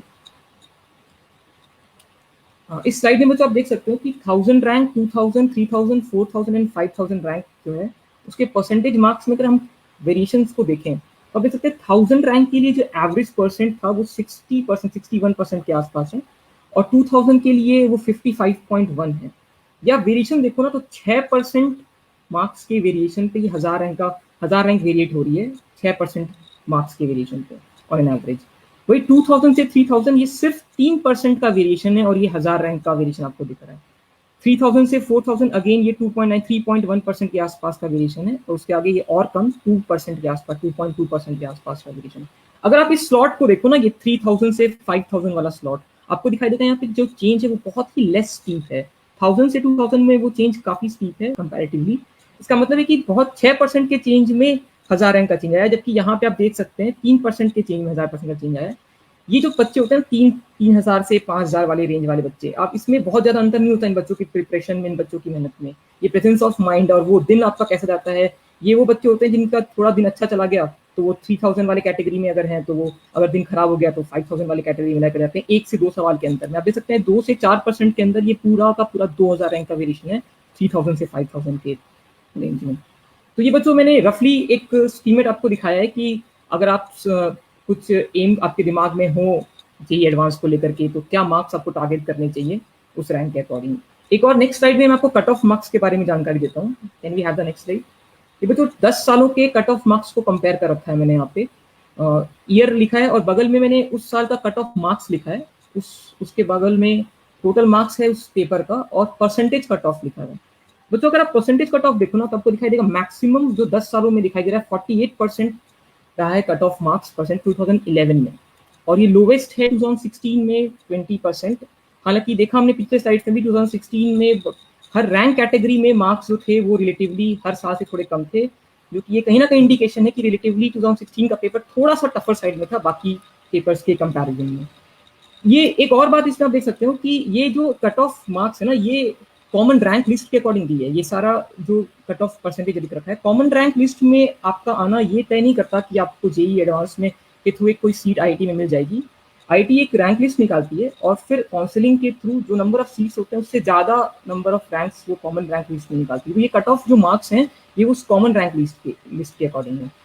पुराने सालों में 2010-11 के आसपास की बात करें तो कॉमन रैंक लिस्ट में जो रैंक आते थे वो जनरली 10,000 तक के ही रैंक आते थे, बट उसके बाद से रैंक लिस्ट में जो रैंक आने लगे वो और ज्यादा आगे, नंबर ऑफ सीट से कई ज्यादा, क्योंकि आईआईटीज में कई सारी सीट्स खाली रहने लग गए।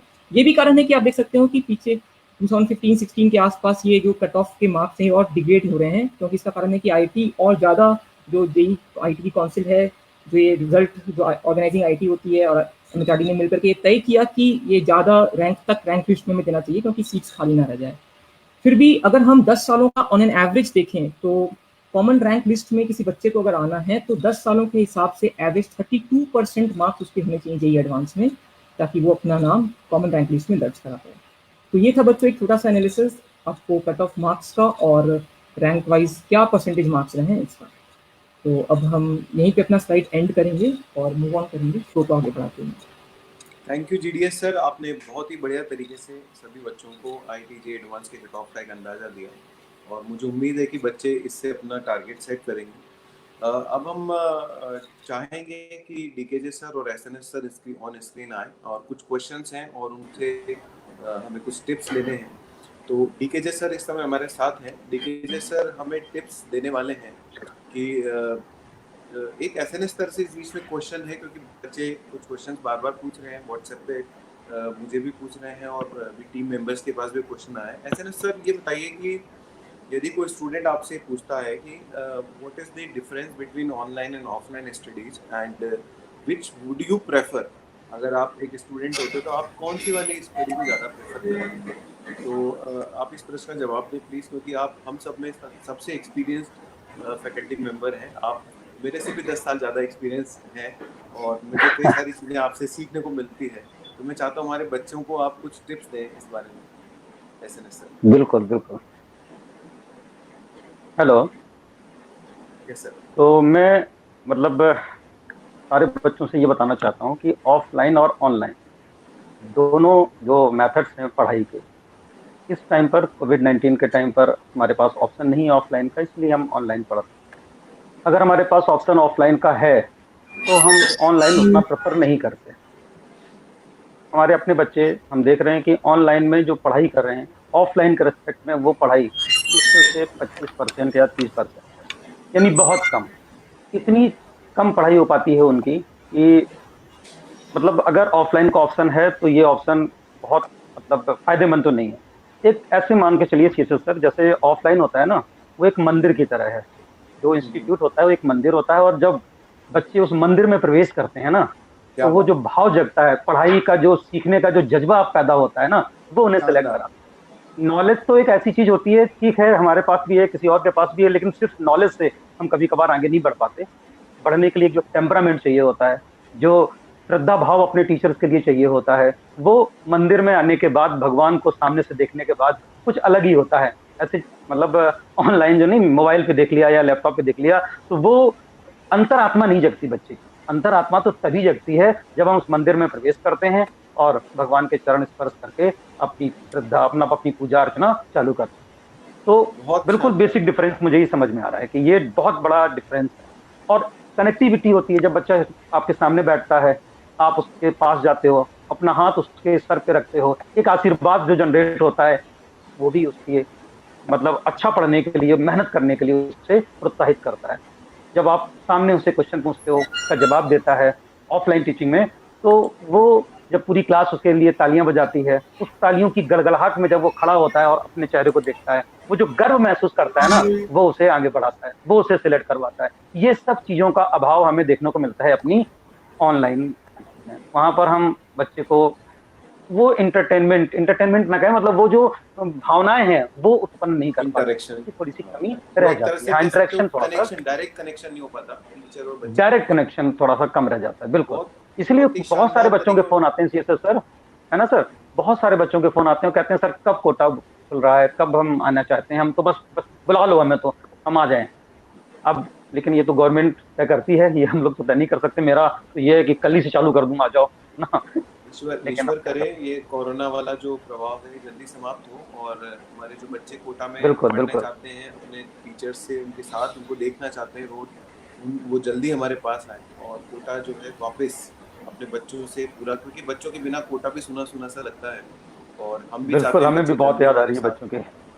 तो अब मैं रिक्वेस्ट करूंगा डीकेजे सर से कि डीकेजे सर, अभी इस समय बच्चों के कई सारे प्रश्न हमारे पास आते हैं, आपके पास भी आते हैं, और प्रश्न खास तौर पे ये रहता है कि हम आने वाले समय को जो अब एग्जाम और आगे सरक गया, इसको किस तरह से बेहतर तरीके से यूटिलाइज करें, what are the dos and don'ts, किन चीज़ों को हम अवॉइड करें, क्या सावधानियां रखें, तो प्लीज़ थोड़ा सा गाइड करें बच्चों को। पहले मैं एक क्वेश्चन का जवाब दे देता हूँ जो अभी आपने थोड़ी देर पहले एक बच्चे ने पूछा था कि अभी उसे शीट्स पे ध्यान देना चाहिए या प्रीवियस ईयर के क्वेश्चन पे ध्यान देना चाहिए। तो ये तो स्टूडेंट की तैयारी पे डिपेंड करता है। जैसे कुछ चैप्टर उसने बहुत अच्छा कर रखा है और कुछ चैप्टर कम अच्छा किया हुआ है। जैसे ज्योमेट्रिकल ऑप्टिक्स, इलेक्ट्रोस्टैटिक शुरू के टॉपिक होते हैं तो उसके बार बार टेस्ट होते हैं, तो वो प्रैक्टिस में बना रहता है। अब वो प्रैक्टिस में बना हुआ है तो उसमें क्या है कि लास्ट ईयर 10 ईयर के क्वेश्चन तक भी उसने शीट से किए हुए होते हैं, तो उसको ज्यादा प्रैक्टिस के लिए फिर वो 35 ईयर के क्वेश्चन कर सकता है। लेकिन बहुत सारे चैप्टर ऐसे होते हैं जो बच्चे शीट अच्छे से करते ही नहीं है, जैसे calorimetry, thermal expansion, heat transfer, इस तरह से जो छोटे छोटे चैप्टर हैं उनके लिए तो उसने वो ध्यान से देखे तो उसकी एक्सरसाइज 1 भी नहीं कर रखी होगी उसने। तो एक्चुअली चैप्टर पे डिपेंडेंट हो गया ये कि उसने कोई पर्टिकुलर चैप्टर अगर अच्छे से नहीं किया है तो पहले उसको उसका बेसिक आना बहुत जरूरी है। तो अगर जिस चैप्टर की बिल्कुल तैयारी नहीं कर रखी है उसकी शीट की वो एक्सरसाइज 1 जरूर देखे, क्योंकि कई बार बहुत सारे क्वेश्चन बिल्कुल फॉर्मूला बेस्ड आ रहे होते हैं, तो इसलिए उसे एक्सरसाइज 1 उसकी देखनी चाहिए। लेकिन बहुत सारे क्वेश्चन ऐसे होते हैं जिनमें प्रीवियस ईयर का रोल रहता है। इसमें मैं मॉडर्न फिजिक्स के एक सवाल का मॉडर्न फिजिक्स फर्स्ट में एक सवाल आया था 2007 में, डी ब्रोगली वेवलेंथ के साथ एक कॉम्प्रेंशन आया था। वही क्वेश्चन 97 में आईआईटी में सब्जेक्टिव में आया था, same question de Broglie wavelength के साथ। तो अगर प्रीवियस ईयर के क्वेश्चन भी करते हैं साथ में जिसकी प्रैक्टिस शीट की उन्होंने कर ली हो, क्योंकि शीट में वैरायटी ऑफ क्वेश्चन होते हैं, इसलिए पहली प्रायोरिटी तो हमेशा शीट ही होनी चाहिए। शीट जब बनाते हैं तो उसमें इस बात का ध्यान रखा जाता है कि कोई भी क्वेश्चन रिपीटेड ना हो और हर तरह के क्वेश्चन जो है वो उसमें इन्वॉल्व हो सके। तो पहली प्रायोरिटी हमेशा शीट होनी चाहिए। फिर आपने अगर शीट कर ली है उसके बाद आपके पास एक्स्ट्रा टाइम बचता है तो आप 10 ईयर की जगह 10 ईयर की जगह 35 ईयर के क्वेश्चंस भी कर सकते हैं।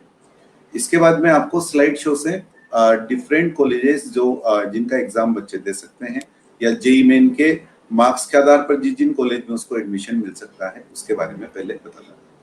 तो स्लाइड शो शुरू करते हैं।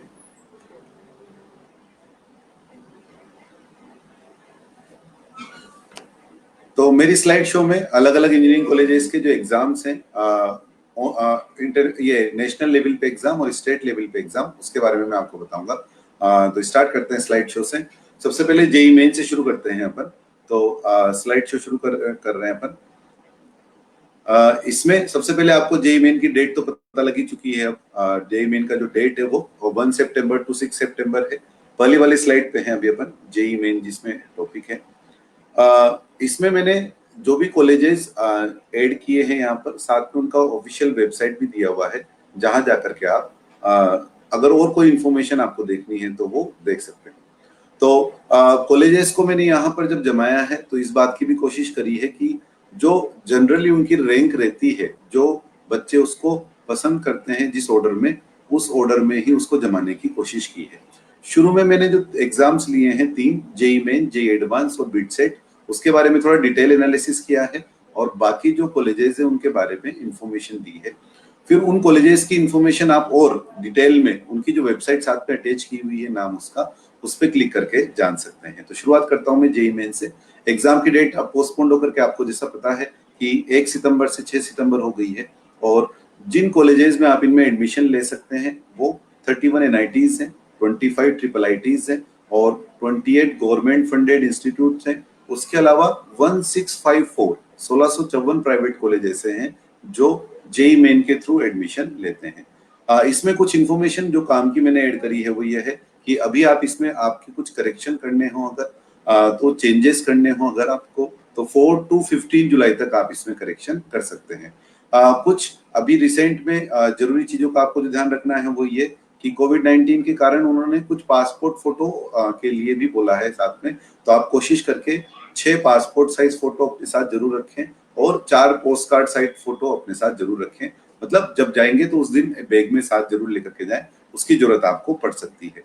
एनडीए का एग्जाम की डेट भी 6 सितंबर है जो जेईई मेंस का एग्जाम है। तो अगर आपको एनडीए का भी एग्जाम देना है तो आपको जो करेक्शन वाला फॉर्म है, मतलब जो जेईई मेन का वेबसाइट पे जाकर के आप देखेंगे तो वहां अगर आप एनडीए देना चाहते हैं तो वहां करेक्शन वाले फॉर्म में यस अपडेट करना है। मैंने जहाँ स्लाइड में आखिर में यस इसलिए लिखा हुआ है कि ये बताने के लिए कि वहां जाकर आप यस अगर अपडेट करेंगे तो आपका एग्जाम का डेट 6 सितंबर नहीं आएगा, फिर उसके पहले की ही डेट जो है वो आ जाएगी। यह है जेईई मेन के बारे में बेसिक। इसके बाद नेक्स्ट स्लाइड पे जाएं अगर अपन जेईई एडवांस, तो जेईई एडवांस की डेट जैसा आपको पता है कि 27 सितंबर को है और टाइमिंग जो है वो 9 से 12 है और पहले सेकंड वाला पेपर पहले 2 से 5 होता था, लेकिन इस बार उन्होंने 2:30 का बोला हुआ है। वैसे फाइनल टाइम अभी थोड़े टाइम में और पता लग जाएगा, तो 2:30 बोला हुआ है ताकि आपको टाइम गैप जो है वो ज्यादा मिले। और जो जेईई मेन का एग्जाम जिन्होंने दिया है उनमें से टॉप 2,50,000 बच्चे जो है वो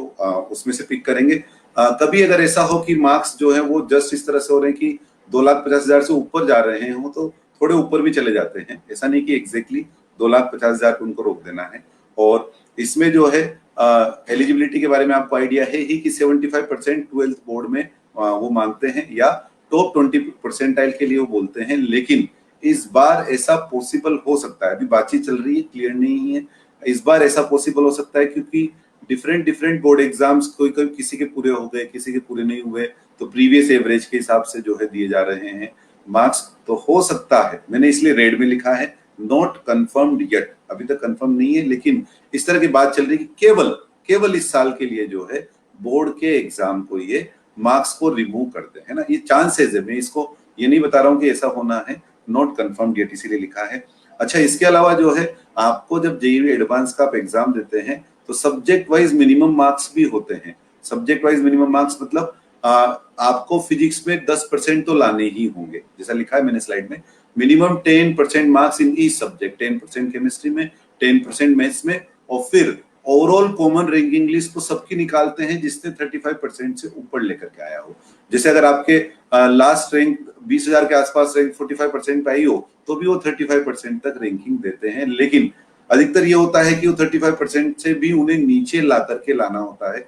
ऐसे उन्होंने रूल बना रखा है 35% का, लेकिन मैंने जैसे जीडीएस सर ने बताया आपको, उन्हीं की स्लाइड्स में आपको बता रहा हूँ कि 2016 में, नीचे यहाँ मैंने भी लिखा हुआ है, 2016 में 20% तक ही चला गया था लोअर साइड का कट ऑफ, और 2018 में 25% तक चला गया था, और 2019 में ये 26% तक चला गया था। तो लोअर साइड का कट ऑफ जो है वो थोड़ा बहुत गिर जाता है। और एक और एग्जाम है मैं के बारे में मैं डिटेल में बताऊंगा नेक्स्ट स्लाइड में, वो है बिटसेट। तो बिटसेट एग्जाम के लिए जो है सबसे पहले एग्जाम की डेट जो है वो पोस्टपोन्ड हो गई, अभी अधिकतर एग्जाम की डेट पोस्टपोन्ड ही हो गई है, और अभी भी जेईई मेन एडवांस के लिए हल्का सा एग्जाम फिर से पोस्टपोन्ड हो जाए। इसमें मैं क्रैश कोर्स के बारे में एक और बात बताना चाहूंगा। जैसे कई बच्चों ने शुरू में बीच में क्रैश कोर्स ज्वाइन किया, अभी कई बच्चों के क्रैश कोर्स के लिए फोन आता है, तो अब वो बोलते हैं कि क्या अब हम ज्वाइन करें। तो एक्चुअली क्या होता है कि एक कंटिन्यूटी बनी रहती है। जैसे कई बच्चे क्रैश कोर्स के थ्रू जुड़े हुए हैं तो वो क्या करते हैं कि एक दूसरे से जुड़े हुए हैं, आज ये टॉपिक हुआ, कल ये टॉपिक हुआ, तो कंटिन्यूटी बनी रहती है। तो अगर आप आलसी बनकर के घर में बैठे हुए हैं, कुछ नहीं कर रहे हैं, तो एटलीस्ट अपने क्रैश कोर्स ना ज्वाइन भी करें तो एक दोस्तों का ग्रुप बनाएं, और दोस्तों का ग्रुप बना करके एक दूसरे से क्वेश्चन पूछें, और एक पर्टिकुलर टॉपिक जो है, जैसे आज सेलेक्ट कर ले कि आदमी जो मिडिल ऑप्टिक्स से सवाल करने, तो सब मिलकर के एक दूसरे के साथ रहते हुए एक सब मिलकर के क्वेश्चन करें और एक दूसरे को बताए भी सही, तो उससे कंटिन्यूटी कनेक्टिविटी जो है वो बनी रहेगी और आप अपना टाइम मिनिमम वेस्ट कर रहे होंगे।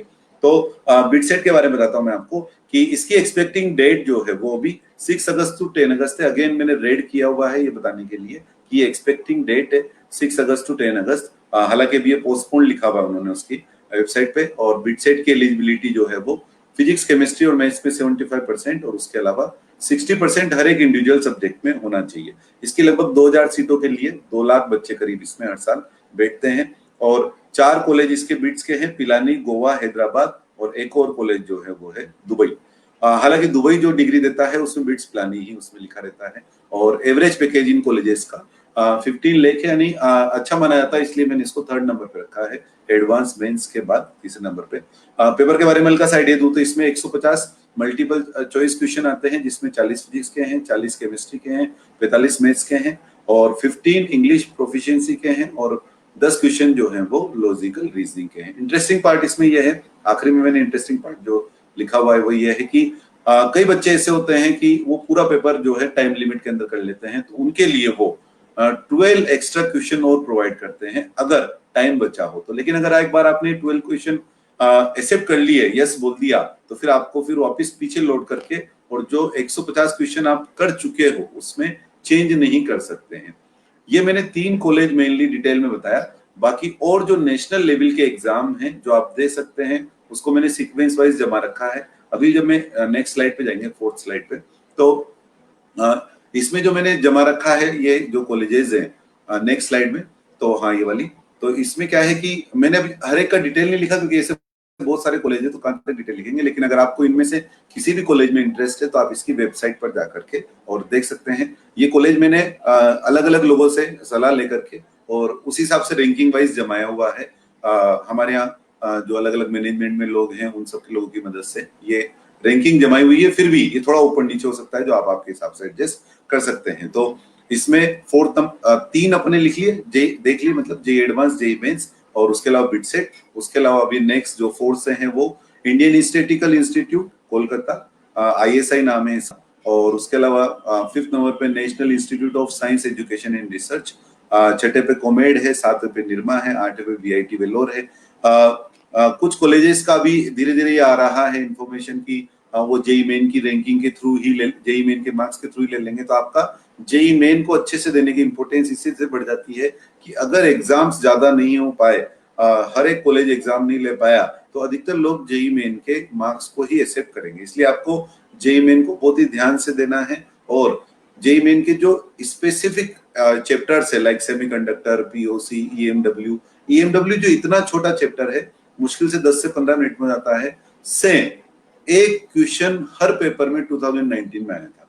तो जो है ये जो अलग अलग कॉलेज का नाम बता रहा हूँ ना, इनमें से कुछ धीरे धीरे इस साल के लिए जेई मेन के स्कोर को एक्सेप्ट करने वाली स्थिति में आ जाएंगे, क्योंकि हर एक कॉलेज अब जो है एग्जाम लेने की स्थिति में इस साल कोविड के कारण तो नहीं हो पाएगा। तो 8वें VIT वेलोर है, फिर UGET है, फिर गीतम। ये सब आपको जब हम YouTube वगैरह चैनल पे भी इसको डाल देंगे, फेसबुक पे भी डाल देंगे, तो वहां से आप इसको डाउनलोड कर सकते हैं।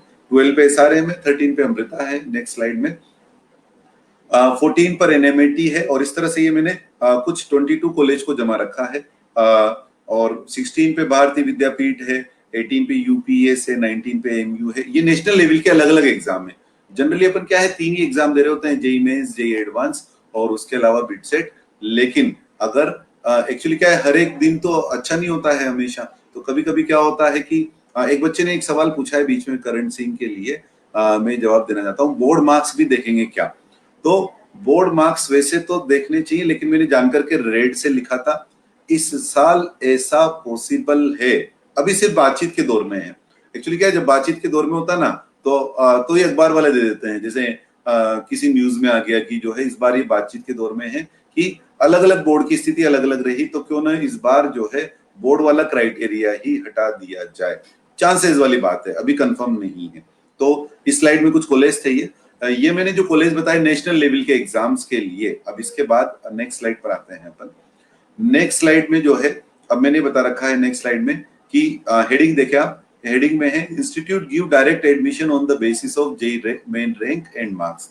तो कुछ इंस्टीट्यूट ऐसे हैं जो आपकी सिर्फ जेई मेन की रैंकिंग देखते हैं और उसके आधार पर ही आपको एडमिशन दे रहे होते हैं। इनमें बहुत सारे बहुत अच्छे कॉलेजेस भी हैं। तो इनमें ये भी मैंने रैंकिंग से जमाने की कोशिश की है।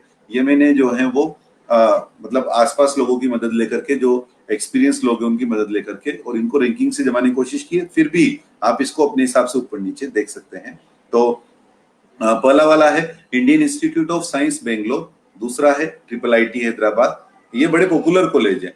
Delhi technical university DCE, fourth number पे IIIT दिल्ली, फिफ्थ नंबर पे Netaji Subhash institute of technology Delhi, 6 पे AIT पुणे, 7 पे IIIT बेंगलोर, फिर 8वें पे जामिया मिलिया यूनिवर्सिटी है, 9 पे धीरूभाई अंबानी है। ये मैं ऑर्डर क्या है ना, ये आपके तब काम आने वाला है जब आप एग्जाम दोगे ना, तो सबसे उस वक्त जो है आपको रहता है कि अब मैं कौन सा ऑर्डर भरूं, क्योंकि जब एक एक मार्क्स पे बहुत सारे बच्चे होते हैं। जब आप एक मिडिल सेगमेंट पे आप पहुंच जाते हैं तो वहां एक एक मार्क्स से बहुत सारे बच्चे होते हैं, तो वहां आपका डिसीजन आपको कॉलेज में ऊपर नीचे आराम से एक क्वेश्चन जो है वो 9th नंबर के कॉलेज से 16 नंबर के कॉलेज पे ले आता है। तो अगर आपको एक प्रॉपर जानकारी हो तो उसका आप यूज करके और बेहतर स्थिति में पा सकते हैं अपने आप को। और इसके बाद इसमें 10 पे है institute of chemical technology Mumbai, 11 पे थापर, 12 पे निर्मा, 13 पे JP नोएडा, 14 पे LNM, और इसी तरह से ये 19 कॉलेज जो है वो जमाए हुए हैं मैंने, इनको आप डाउनलोड कर सकते हैं। आगे नेक्स्ट स्लाइड में जो है ये जो कॉलेज थे 19, वो जेई मेंस के मार्क्स को एक्सेप्ट करते थे, और ये अगली जो स्लाइड है ये जेई एडवांस की मार्क्स को एक्सेप्ट करते हैं। तो हेडिंग देखें आप, हेडिंग में है institute give direct admission on the basis of JEE advance rank. JEE advance rank के आधार पर जो सीधे ही एडमिशन देते हैं उनमें, इनमें बहुत अच्छे कॉलेज है। अगेन मैंने रैंकिंग से जमाने की कोशिश की है, अपनी तरफ से बेस्ट कोशिश करी हुई है। पिछले 2 दिन में मैंने अलग अलग लोगों से फोन करके जो एक्सपीरियंस लोग थे उनसे पूछा, रैंकिंग पूछी उनसे। तो इसमें सबसे पहले Indian Institute of science Bangalore, और सेकंड नंबर पे जो जेई एडवांस की रैंकिंग के आधार पर एडमिशन लेते हैं। यानी कई बार होता है ना कि जैसे जेई एडवांस में जो सीटें हैं उससे भी ज्यादा पीछे तक रैंकिंग देते हैं। जैसे कट ऑफ मार्क्स गया 40% लेकिन उन्होंने 35% तक दिया, तो उसका आधार ये होता है कि वो रैंक जो आपकी आई है वो इन इंस्टीट्यूट में काम आ जाती है। और ऐसा नहीं है कि बीच में जो मिडिल रैंक है, थोड़ा मिडिल से पीछे वाले रैंक वाले होते हैं वो आईटी में जा रहे होते हैं, वो इन इंस्टीट्यूट को भी ज्वाइन कर रहे होते हैं। स्पेशली किसी को रिसर्च में इंटरेस्ट है तो वो फिर रिसर्च वाली जो है कॉलेज लेने का सोच रहा होता है। तो इसमें थर्ड नंबर पे IISER, और IISER थर्ड वाले कॉलेज जो है ना वो एक्चुअली इसी में 5 कॉलेजेस है, पुणे है, कोलकाता है, तिरुवनंतपुरम है, भोपाल है, मोहाली है। उसके अलावा Rajiv Gandhi petroleum 4th number पर है, 5वां Indian Institute of Petroleum and Energy है। इसके बाद नेक्स्ट स्लाइड जो है उसमें ये बता रखा है आपको कि बहुत सारे कॉलेज स्टेट में भी बहुत अच्छे हैं। जैसे आप राजस्थान की बात करें तो राजस्थान में MBM जोधपुर या कोटा, ये जो कोटा कॉलेज है इसी के इंजीनियरिंग कॉलेज कोटा, ऐसे कुछ कॉलेज ऐसे हैं जिनमें लगभग 100% कैंपस प्लेसमेंट रहता है। बहुत ही अच्छा इनका कैंपस है। और कोटा में जो है लगभग 435 एकड़ में जो है कोटा कैंपस है। तो इन कॉलेजेस के लिए जो है 85% तो स्टेट कोटा होता है और 15% ऑल इंडिया कोटा होता है। यानी जैसे किसी को मध्य प्रदेश का है लेकिन उसको लगता है यार MBM जोधपुर में एडमिशन लूं या मैं कोटा में एडमिशन लूं, इंजीनियरिंग कॉलेज कोटा में एडमिशन लूं, तो उसके लिए क्या है, उसके लिए उसको 15% सीट जो है वो अलॉटेड रहती है। कोटा उनका अलग से 15% सीटों का रहता है। और इसके लिए स्पेशली यह है कि सेपरेट फॉर्म रिक्वायर्ड नहीं। पहले जो मैंने आपको जेई मेन रैंक और जेई एडवांस रैंक पे बताया था उसमें नीचे हेडिंग में क्लियरली लिखा था सेपरेट फॉर्म्स आर रिक्वायर्ड, लेकिन वो आपको फॉर्म भरना पड़ेगा। उन्हें कैसे पता लगेगा कि आप इंटरेस्टेड हो, उन्हें कैसे पता लगेगा कि आप IISER में या निर्मा कॉलेज में जाना चाहते हो, तो उसके लिए आपको उनका फॉर्म उनकी वेबसाइट पे जाकर के, इसलिए साथ में हर एक के वेबसाइट भी अटैच्ड है कि उनकी वेबसाइट पर जाकर के जिन कॉलेजेस में आप इंटरेस्टेड हैं उनके कॉलेज के फॉर्म आप भरें। हाँ, वो जेई मेन और जेई एडवांस की रैंकिंग के आधार पर लेंगे, लेकिन उनको कैसे पता चलेगा कि आप उनके कॉलेजेस में इंटरेस्टेड हैं। तो इसलिए जो है आप उनका फॉर्म जो है वो भरें अगर आपको अदर देन मेंस एडवांस किसी और कॉलेज में भी इंटरेस्ट है। और वैसे भी मेंस में थोड़ी मिडिल रैंक है आपकी और थोड़ा दूर का कहीं का कॉलेज मिल रहा है, मान लो आपको नागालैंड मिल रहा है या ऐसे कोई दूर सुदूर जगह का मिल रहा है, उसकी जगह आप बेंगलोर जाना चाहते हैं, मान लो पुणे जाना चाहते हैं, तो आपको ये अदर ऑप्शंस जो अवेलेबल है उनका आप फायदा उठा सकते हैं। तो ये 10 राज्य ऐसे हैं, 10 स्टेट ऐसे हैं जो जेई मेन का स्कोर जो है एक्सेप्ट करते हैं। Maharashtra, Punjab, Haryana, Rajasthan, UP, Orissa, Gujarat, West Bengal, Madhya Pradesh and Bihar.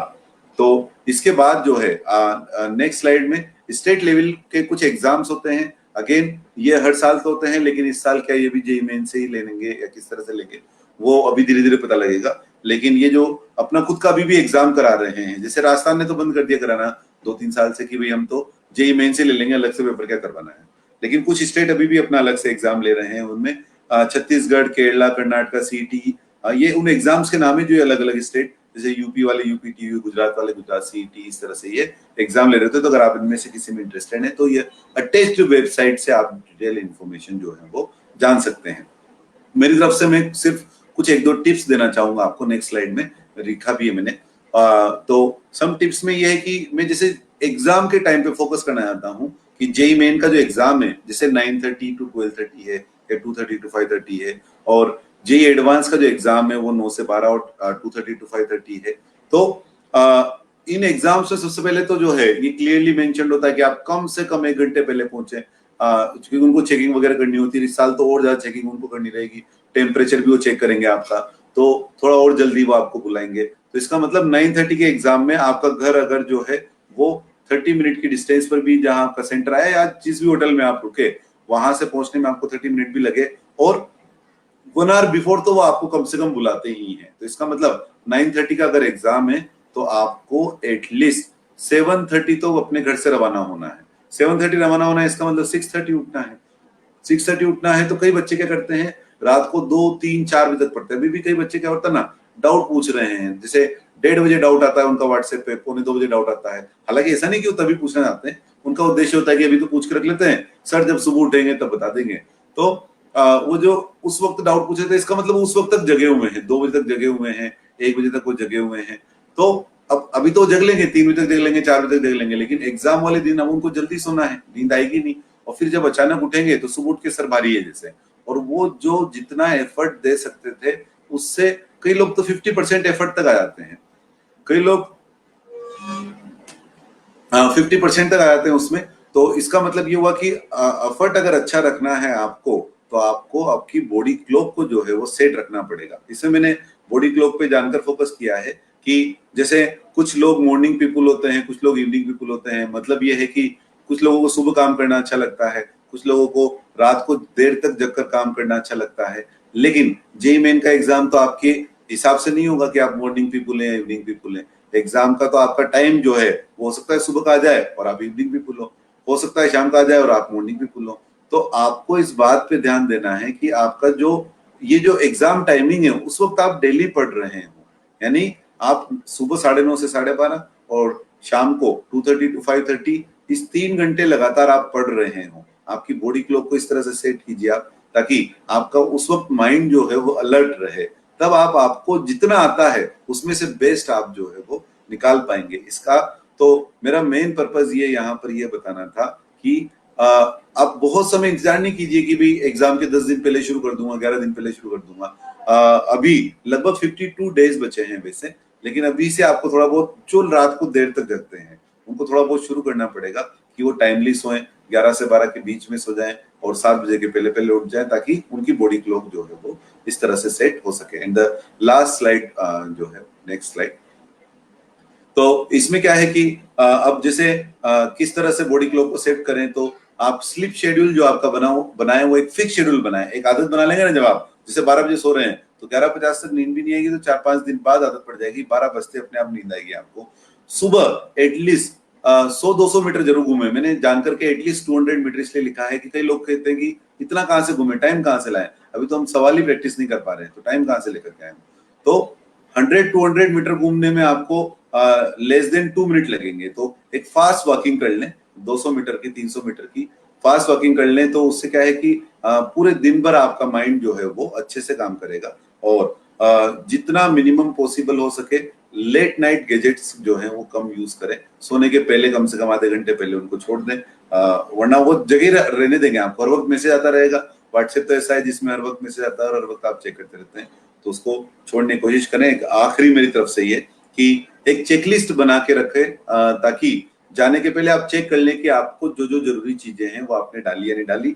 Checklist का एग्जाम पे देने के पहले का, एग्जाम सेंटर जाने के बाद आप वहां पहुंचे और पता लगा कि कोई भी एक चीज आप भूल गए जो जरूरी थी, तो वो आपको परेशानी में डाल देगी, वहां आप टेंशन में आ जाएंगे। और जो है किसी तरह से आपने मैनेज भी कर लिया, तब तक आपका दिमाग थोड़ा बहुत जो है वो अपसेट हुआ होगा, तो वो आपके रिजल्ट को अफेक्ट कर सकता है। इस कारण से एक प्रॉपर चेकलिस्ट बना के रखें और एक बैग ऐसा रखना एग्जाम के पहले जिसमें आप जो जो चीज आपको याद आती जाए वो उसमें रखते जाए, और एक चेकलिस्ट उसमें बना के रखें जिसमें जैसे जिसके चश्मा लगता है, जैसे मान लो मैं चश्मा लगाता हूँ, अब मान लो कि रास्ते में जाते जाते किसी के हाथ का ठल्ला लगा और एक चश्मे का ग्लास ही टूट गया, अब एग्जाम के पहले ही टेंशन में आ गया था, लेकिन बैग में एक एक्स्ट्रा चश्मा रखा हुआ है तो हमने उसको यूज कर लिया। तो एक पला पार्ट में एक्स्ट्रा स्पेक्स ही रखा हुआ है, जिन लोगों को चश्मा लगा हुआ है वही ये परेशानी समझ सकते हैं।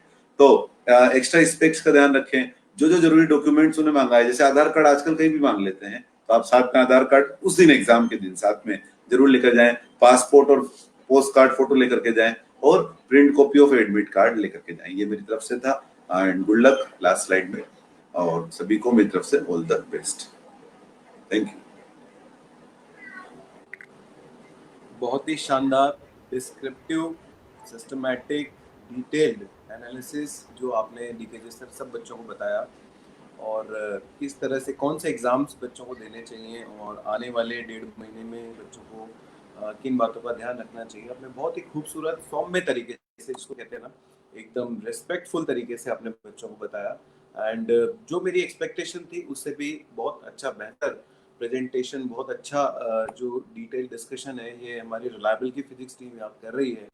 और क्योंकि हमारा जो सेशन है काफ़ी लंबा खिंच चुका है, अभी एक हमारे एक और स्पीकर हैं जो आपके सामने लास्ट इम्पॉर्टेंट चीज़ लेकर के आने वाले हैं, और वो इम्पॉर्टेंट चीज़ है कि हम मेहनत तो करते हैं, बच्चों खूब सारी मेहनत कर रहे हैं, लेकिन कई बार क्या होता है कि एग्ज़ाम तक जाते जाते, एग्ज़ाम में कई बार बच्चों की समस्या रहती है कि हमको सब आता है, घर आकर के हम सारे question, we can do each every question, but we are not able to solve the questions in the test paper. What are the tips, what are the suggestions, how they should take best out of them, इसकी कुछ tips हम जानेंगे हमारे respected SNS sir से। Sir. हाँ बिल्कुल, ये sir धन्यवाद। मैं जैसे बीएनपी सर ने अभी बताया आपको कि मेंस के लिए कौन से टॉपिक तैयार करने हैं, किस पे ज़्यादा वेटेज देना है ना। एकेजे सर ने बताया एडवांस के लिए आपको कौन से टॉपिक तैयार करने हैं और किस पर ज़्यादा टाइम देना है, कितने क्वेश्चंस करने हैं जिससे आपको एक पर्टिकुलर लेवल तक पहुंचने में सहायता मिले। सब कुछ आपने कर लिया है, अच्छी सी तैयारी कर ली है। अब आप बिल्कुल लास्ट मोमेंट पर एग्जाम देने के लिए तैयार हैं। अब आपके हाथ में 3 घंटे हैं और ये 3 घंटे, इसके पहले जितना भी आपने पढ़ा है वो डिसाइड करने वाले हैं कि अब आप आने वाले समय में अपने मार्क्स कितने लाने वाले हैं, अपनी रैंक कितने लाने वाले हैं। पहली बात तो ये है कि अक्सर करके जब हम एग्जाम देने जाते हैं तो हमारे दिमाग में रैंक की एक एक्सपेक्टेशन होती है कि यार हम इतनी रैंक लाने वाले हैं। मेरा सजेशन है कि रैंक को आप एग्जाम हॉल के बाहर रख दो, वहां खेलो, वहां रैंक का टेंशन मत लो। क्योंकि अक्सर करके जैसे ही हम रैंक की टेंशन लेते हैं ना और एग्जाम हॉल में घुसते हैं, पहला क्वेश्चन ट्राई करते हैं, हमसे नहीं होता, दूसरा क्वेश्चन ट्राई करते हैं, कुछ गड़बड़ हो जाती है और वो रैंक का टेंशन हम पर हावी हो जाता है। फिर हम और अपने को फ्रस्ट्रेट करते हैं, परेशान होने लगते हैं। हमारी परफॉर्मेंस जो एक्चुअल में आने वाली है ना, वो तुरंत ही इन सब कारणों से गड़बड़ हो जाती है। हम अपने आउटपुट को उस फॉर्म में नहीं ला पाते। तो पहला काम है एग्जाम के टाइम पर जितना कूल रह सकते हो, जितना रिलैक्स रह सकते हो, जितना अपने को खुश रख सकते हो वो रखना होता है। जितना मैक्सिमम एंजॉय कर सकते हो एग्जाम, उतना एंजॉय करना होता है। टेंशन होती है वो अपने आप आती है, वो मेरे हाथ में नहीं होती। लेकिन हम चाहते हैं कि बिल्कुल भी टेंशन मत लो, आराम से जितना कूल कर सकते हो अपने दोस्तों से बातें करो, घर वालों से बातें करो, उनका आशीर्वाद तुम्हारे साथ, एग्जाम में पहुंच जाओ। 3 घंटे का पेपर है, पेपर सामने आ चुका है। अब जब पेपर सामने आ चुका है तो जनरली बच्चों के क्वेश्चन होते हैं कि सर पहला अटेम्प्ट कैसे करें, फिजिक्स को लिखें या केमिस्ट्री करें या मैथ करें, कौन सा सब्जेक्ट पहले सिलेक्ट करें। कुछ लोग कहते हैं सर मेरा फिजिक्स बहुत बढ़िया है इसलिए मैं फिजिक्स सिलेक्ट करता हूँ, कुछ लोग कहते हैं मेरा मैथ बहुत पढ़ा हुआ है तो मैं मैथ यूज करना चाहता हूँ। हमारे लिए ये क्वेश्चन ही नहीं है, हमारे लिए 3 सब्जेक्ट हैं और 100 मार्क्स हैं, ठीक है ना। यानी कि तीनों के वेटेज बराबर है, कहने का ये मतलब है परसेंटेज वाइज तीनों के वेटेज बराबर है। हमें अच्छे से स्कोर करना है, हमारा एम है हम किसी तरह से इन तीनों पेपर्स में अपने स्कोर को इम्प्रूव करें, मैक्सिमम स्कोर कर सकें, वो स्ट्रेटजी डेवलप करनी है। तो कुछ पॉइंट मैं सजेस्ट करना चाहता हूं कि कैसे हम पेपर को अटेम्प्ट करें। जैसे 3 घंटे मिले हैं तो ऑफिशियली हम ये मान के चलते हैं कि एक एक घंटा तीनों सब्जेक्ट के लिए है। फिजिक्स के लिए 1 घंटा, केमिस्ट्री के लिए 1 घंटा, मैथ के लिए 1 घंटा। अब बात ये आई कि क्या पूरा 1 घंटा एक सब्जेक्ट को एक में दे दें, फिर आगे बढ़ें, फिर दूसरे सब्जेक्ट को 1 घंटा दें, फिर आगे बढ़ें, या पार्ट टाइम सॉल्व करें। मेरा सजेशन है कि जैसे हमें पता नहीं होता तीनों पेपर में कौन सा पेपर थोड़ा टफर साइड है, कौन सा आसान है। मेरा फेवरेट तो फिजिक्स है, लेकिन हो सकता है मैथ उस साल बहुत आसान आई हो, या हो सकता है केमिस्ट्री बहुत आसान हो, जिसने थोड़ी सी भी पढ़ रखी है वो बहुत ज्यादा स्कोर कर सकता हो, और हम अपने फेवरेट सब्जेक्ट के कारण केमिस्ट्री के उस पोर्शन तक पहुंच ही नहीं पाए जो बहुत आसान था और वो एग्जाम में क्वेश्चन छूट गए। तो मेरी सलाह तो ये है कि हम 2 पार्ट में अपने पेपर को डिवाइड करेंगे, टाइम मैनेजमेंट करेंगे। मतलब हम ऐसे करेंगे कि 1.5 घंटे फर्स्ट हाफ तीनों पेपर, फिर अगले 1.5 घंटे, यानी कि मान लो 30 मिनट हमने फिजिक्स को देना चालू किया। अब हमारे दिमाग में कोई टेंशन नहीं है कि हम पहले किसको दें, फिजिक्स, केमिस्ट्री, मैथ कुछ भी हो, तुम तो 30 मिनट्स पहले दो। 30 मिनट्स में क्या क्या करना है, जो भी पेपर है ना, जैसे मान लो 25 क्वेश्चन है तो तुम टारगेट बनाओ उसका आधा, यानी कि 10 से 12 क्वेश्चन जो बहुत आसान है, जिनमें डायरेक्ट फॉर्मूला बेस्ड है, डायरेक्ट इंफॉर्मेटिव है, उन क्वेश्चंस को ट्राई करना है। पढ़ने सारे क्वेश्चंस हैं और पढ़ करके हमें ये पता लगाना है कि इस पर्टिकुलर क्वेश्चन में 2 कॉन्सेप्ट यूज हो रहे हैं, इसका मतलब हम इसको बाद में करेंगे। ये एक पर्टिकुलर क्वेश्चन है रोटेशन का, बहुत मुश्किल क्वेश्चन है, पढ़ते समय हवा ही नहीं लगी कि हमें इस क्वेश्चन में कौन सा कॉन्सेप्ट लगाना है। क्रॉस करेंगे और खुश भी हो जाएंगे कि चलो ये क्वेश्चन हमें दोबारा नहीं देखना या नहीं करना। जो क्वेश्चन को छोड़ना होता है ना, वो भी बड़ा इंपॉर्टेंट रोल प्ले करता है, उसे छोड़ देंगे। मतलब हम पहले 30 मिनट में पूरे के पूरे क्वेश्चंस पर्टिकुलर टॉपिक के पढ़ेंगे, मतलब सब्जेक्ट के पढ़ेंगे, और उनमें 50% से कम ये सोच करके कि जो क्वेश्चंस हम बना रहे हैं वो 100% सही हो जाए। तो हम बिल्कुल आसान क्वेश्चन सिलेक्ट करेंगे जिनके बारे में हम बिल्कुल 100% कंफर्म है कि हाँ, इसका आंसर जो हमने निकाला है वही आंसर है। जिसमें 2 कॉन्सेप्ट मिक्स हैं उनको हम बाद में ट्राई करेंगे, और जो बहुत मुश्किल है, जो हवा तक नहीं लग रही है हमें, उसे रिजेक्ट कर देंगे। ये एक लिस्ट पहले से बना करके रखेंगे। ऐसे ही केमिस्ट्री में करेंगे आधे घंटे, सेम पैटर्न, चाहे फिजिक्स हो चाहे केमिस्ट्री हो। मैथ में भी यही काम करेंगे। मतलब जो स्ट्रेट फॉरवर्ड क्वेश्चन है, जो सब लोग सही कर रहे होंगे, जो 10,000 रैंक लाने वाले लोग हैं वो सही कर रहे होंगे, वो तुम्हें पहले करने हैं। उनमें से कोई क्वेश्चन ना छूट जाए, क्योंकि वो सब सही कर रहे हैं। मतलब अगर तुम्हारा गलत हो गया तो बहुत ड्रास्टिक चेंज आते हैं। तुमने देखा होगा कुछ कुछ मार्क्स से रैंक में बहुत डिफरेंस आ जाता है। हमारी कोशिश ये रहेगी कि हम पहले आधे घंटे में अगर 30 से 40% पेपर भी कर लेते हैं, ठीक है ना, तो मान लो 40% किया और उसमें 30% सही है, बिल्कुल लोवेस्ट साइड। जब नीचे की बात कर रहे हैं, मान लो मैं 10,000 में रैंक लानी है, तो 40% के आसपास हमने देखा है कि हमारे पास मार्क्स आ जाते हैं, जैसा कि अपने जीते सर ने बताया। तो इसका मतलब बहुत ज्यादा मार्क्स नहीं लाने हैं तुम्हें बोर्ड की तरह पूरा पेपर सॉल्व नहीं करना है कि भाई 99.98% कवर करना है। तो 1.5 घंटे में जब तुमने उस पेपर के फिजिक्स केमिस्ट्री मैथ के वो सारे क्वेश्चन सॉल्व कर लिए जो बहुत आसान थे, और उसी टाइम में तुम्हें ये आइडिया लग चुका है कि अब कौन कौन से क्वेश्चन ट्राई करने हैं, कौन सा सब्जेक्ट आसान था, कौन सा सब्जेक्ट थोड़ा मुश्किल था, सारा आइडिया है तुम्हारे पास। अब बचा हुआ 1.5 घंटे का जो हाफ टाइम है, उस टाइम को यूज करके सब तुम्हें पता है कि अब केमिस्ट्री पहले छूना है या मैथ पहले छूना है, किन पे ज्यादा स्कोर कर सकते हैं, उन क्वेश्चंस को सिलेक्ट करें और उन क्वेश्चंस को सॉल्व करके अपनी रैंक जो भी तुम्हारे मन में तुमने सोच रखी है उसके करस्पॉन्डिंग, है ना, अपनी मेहनत के अकॉर्डिंग उन क्वेश्चंस को सॉल्व कर लें। ठीक है ना। तो 2 पार्ट में सॉल्व करना है, मेन बात ये है। अलग अलग व्यू हो सकते हैं इसमें, लेकिन ये मेरा एक पर्सनल व्यू है कि अगर इस तरह से हम पेपर सॉल्व करते हैं तो लगभग 5 to 10% मार्क्स हम इम्प्रूव कर सकते हैं।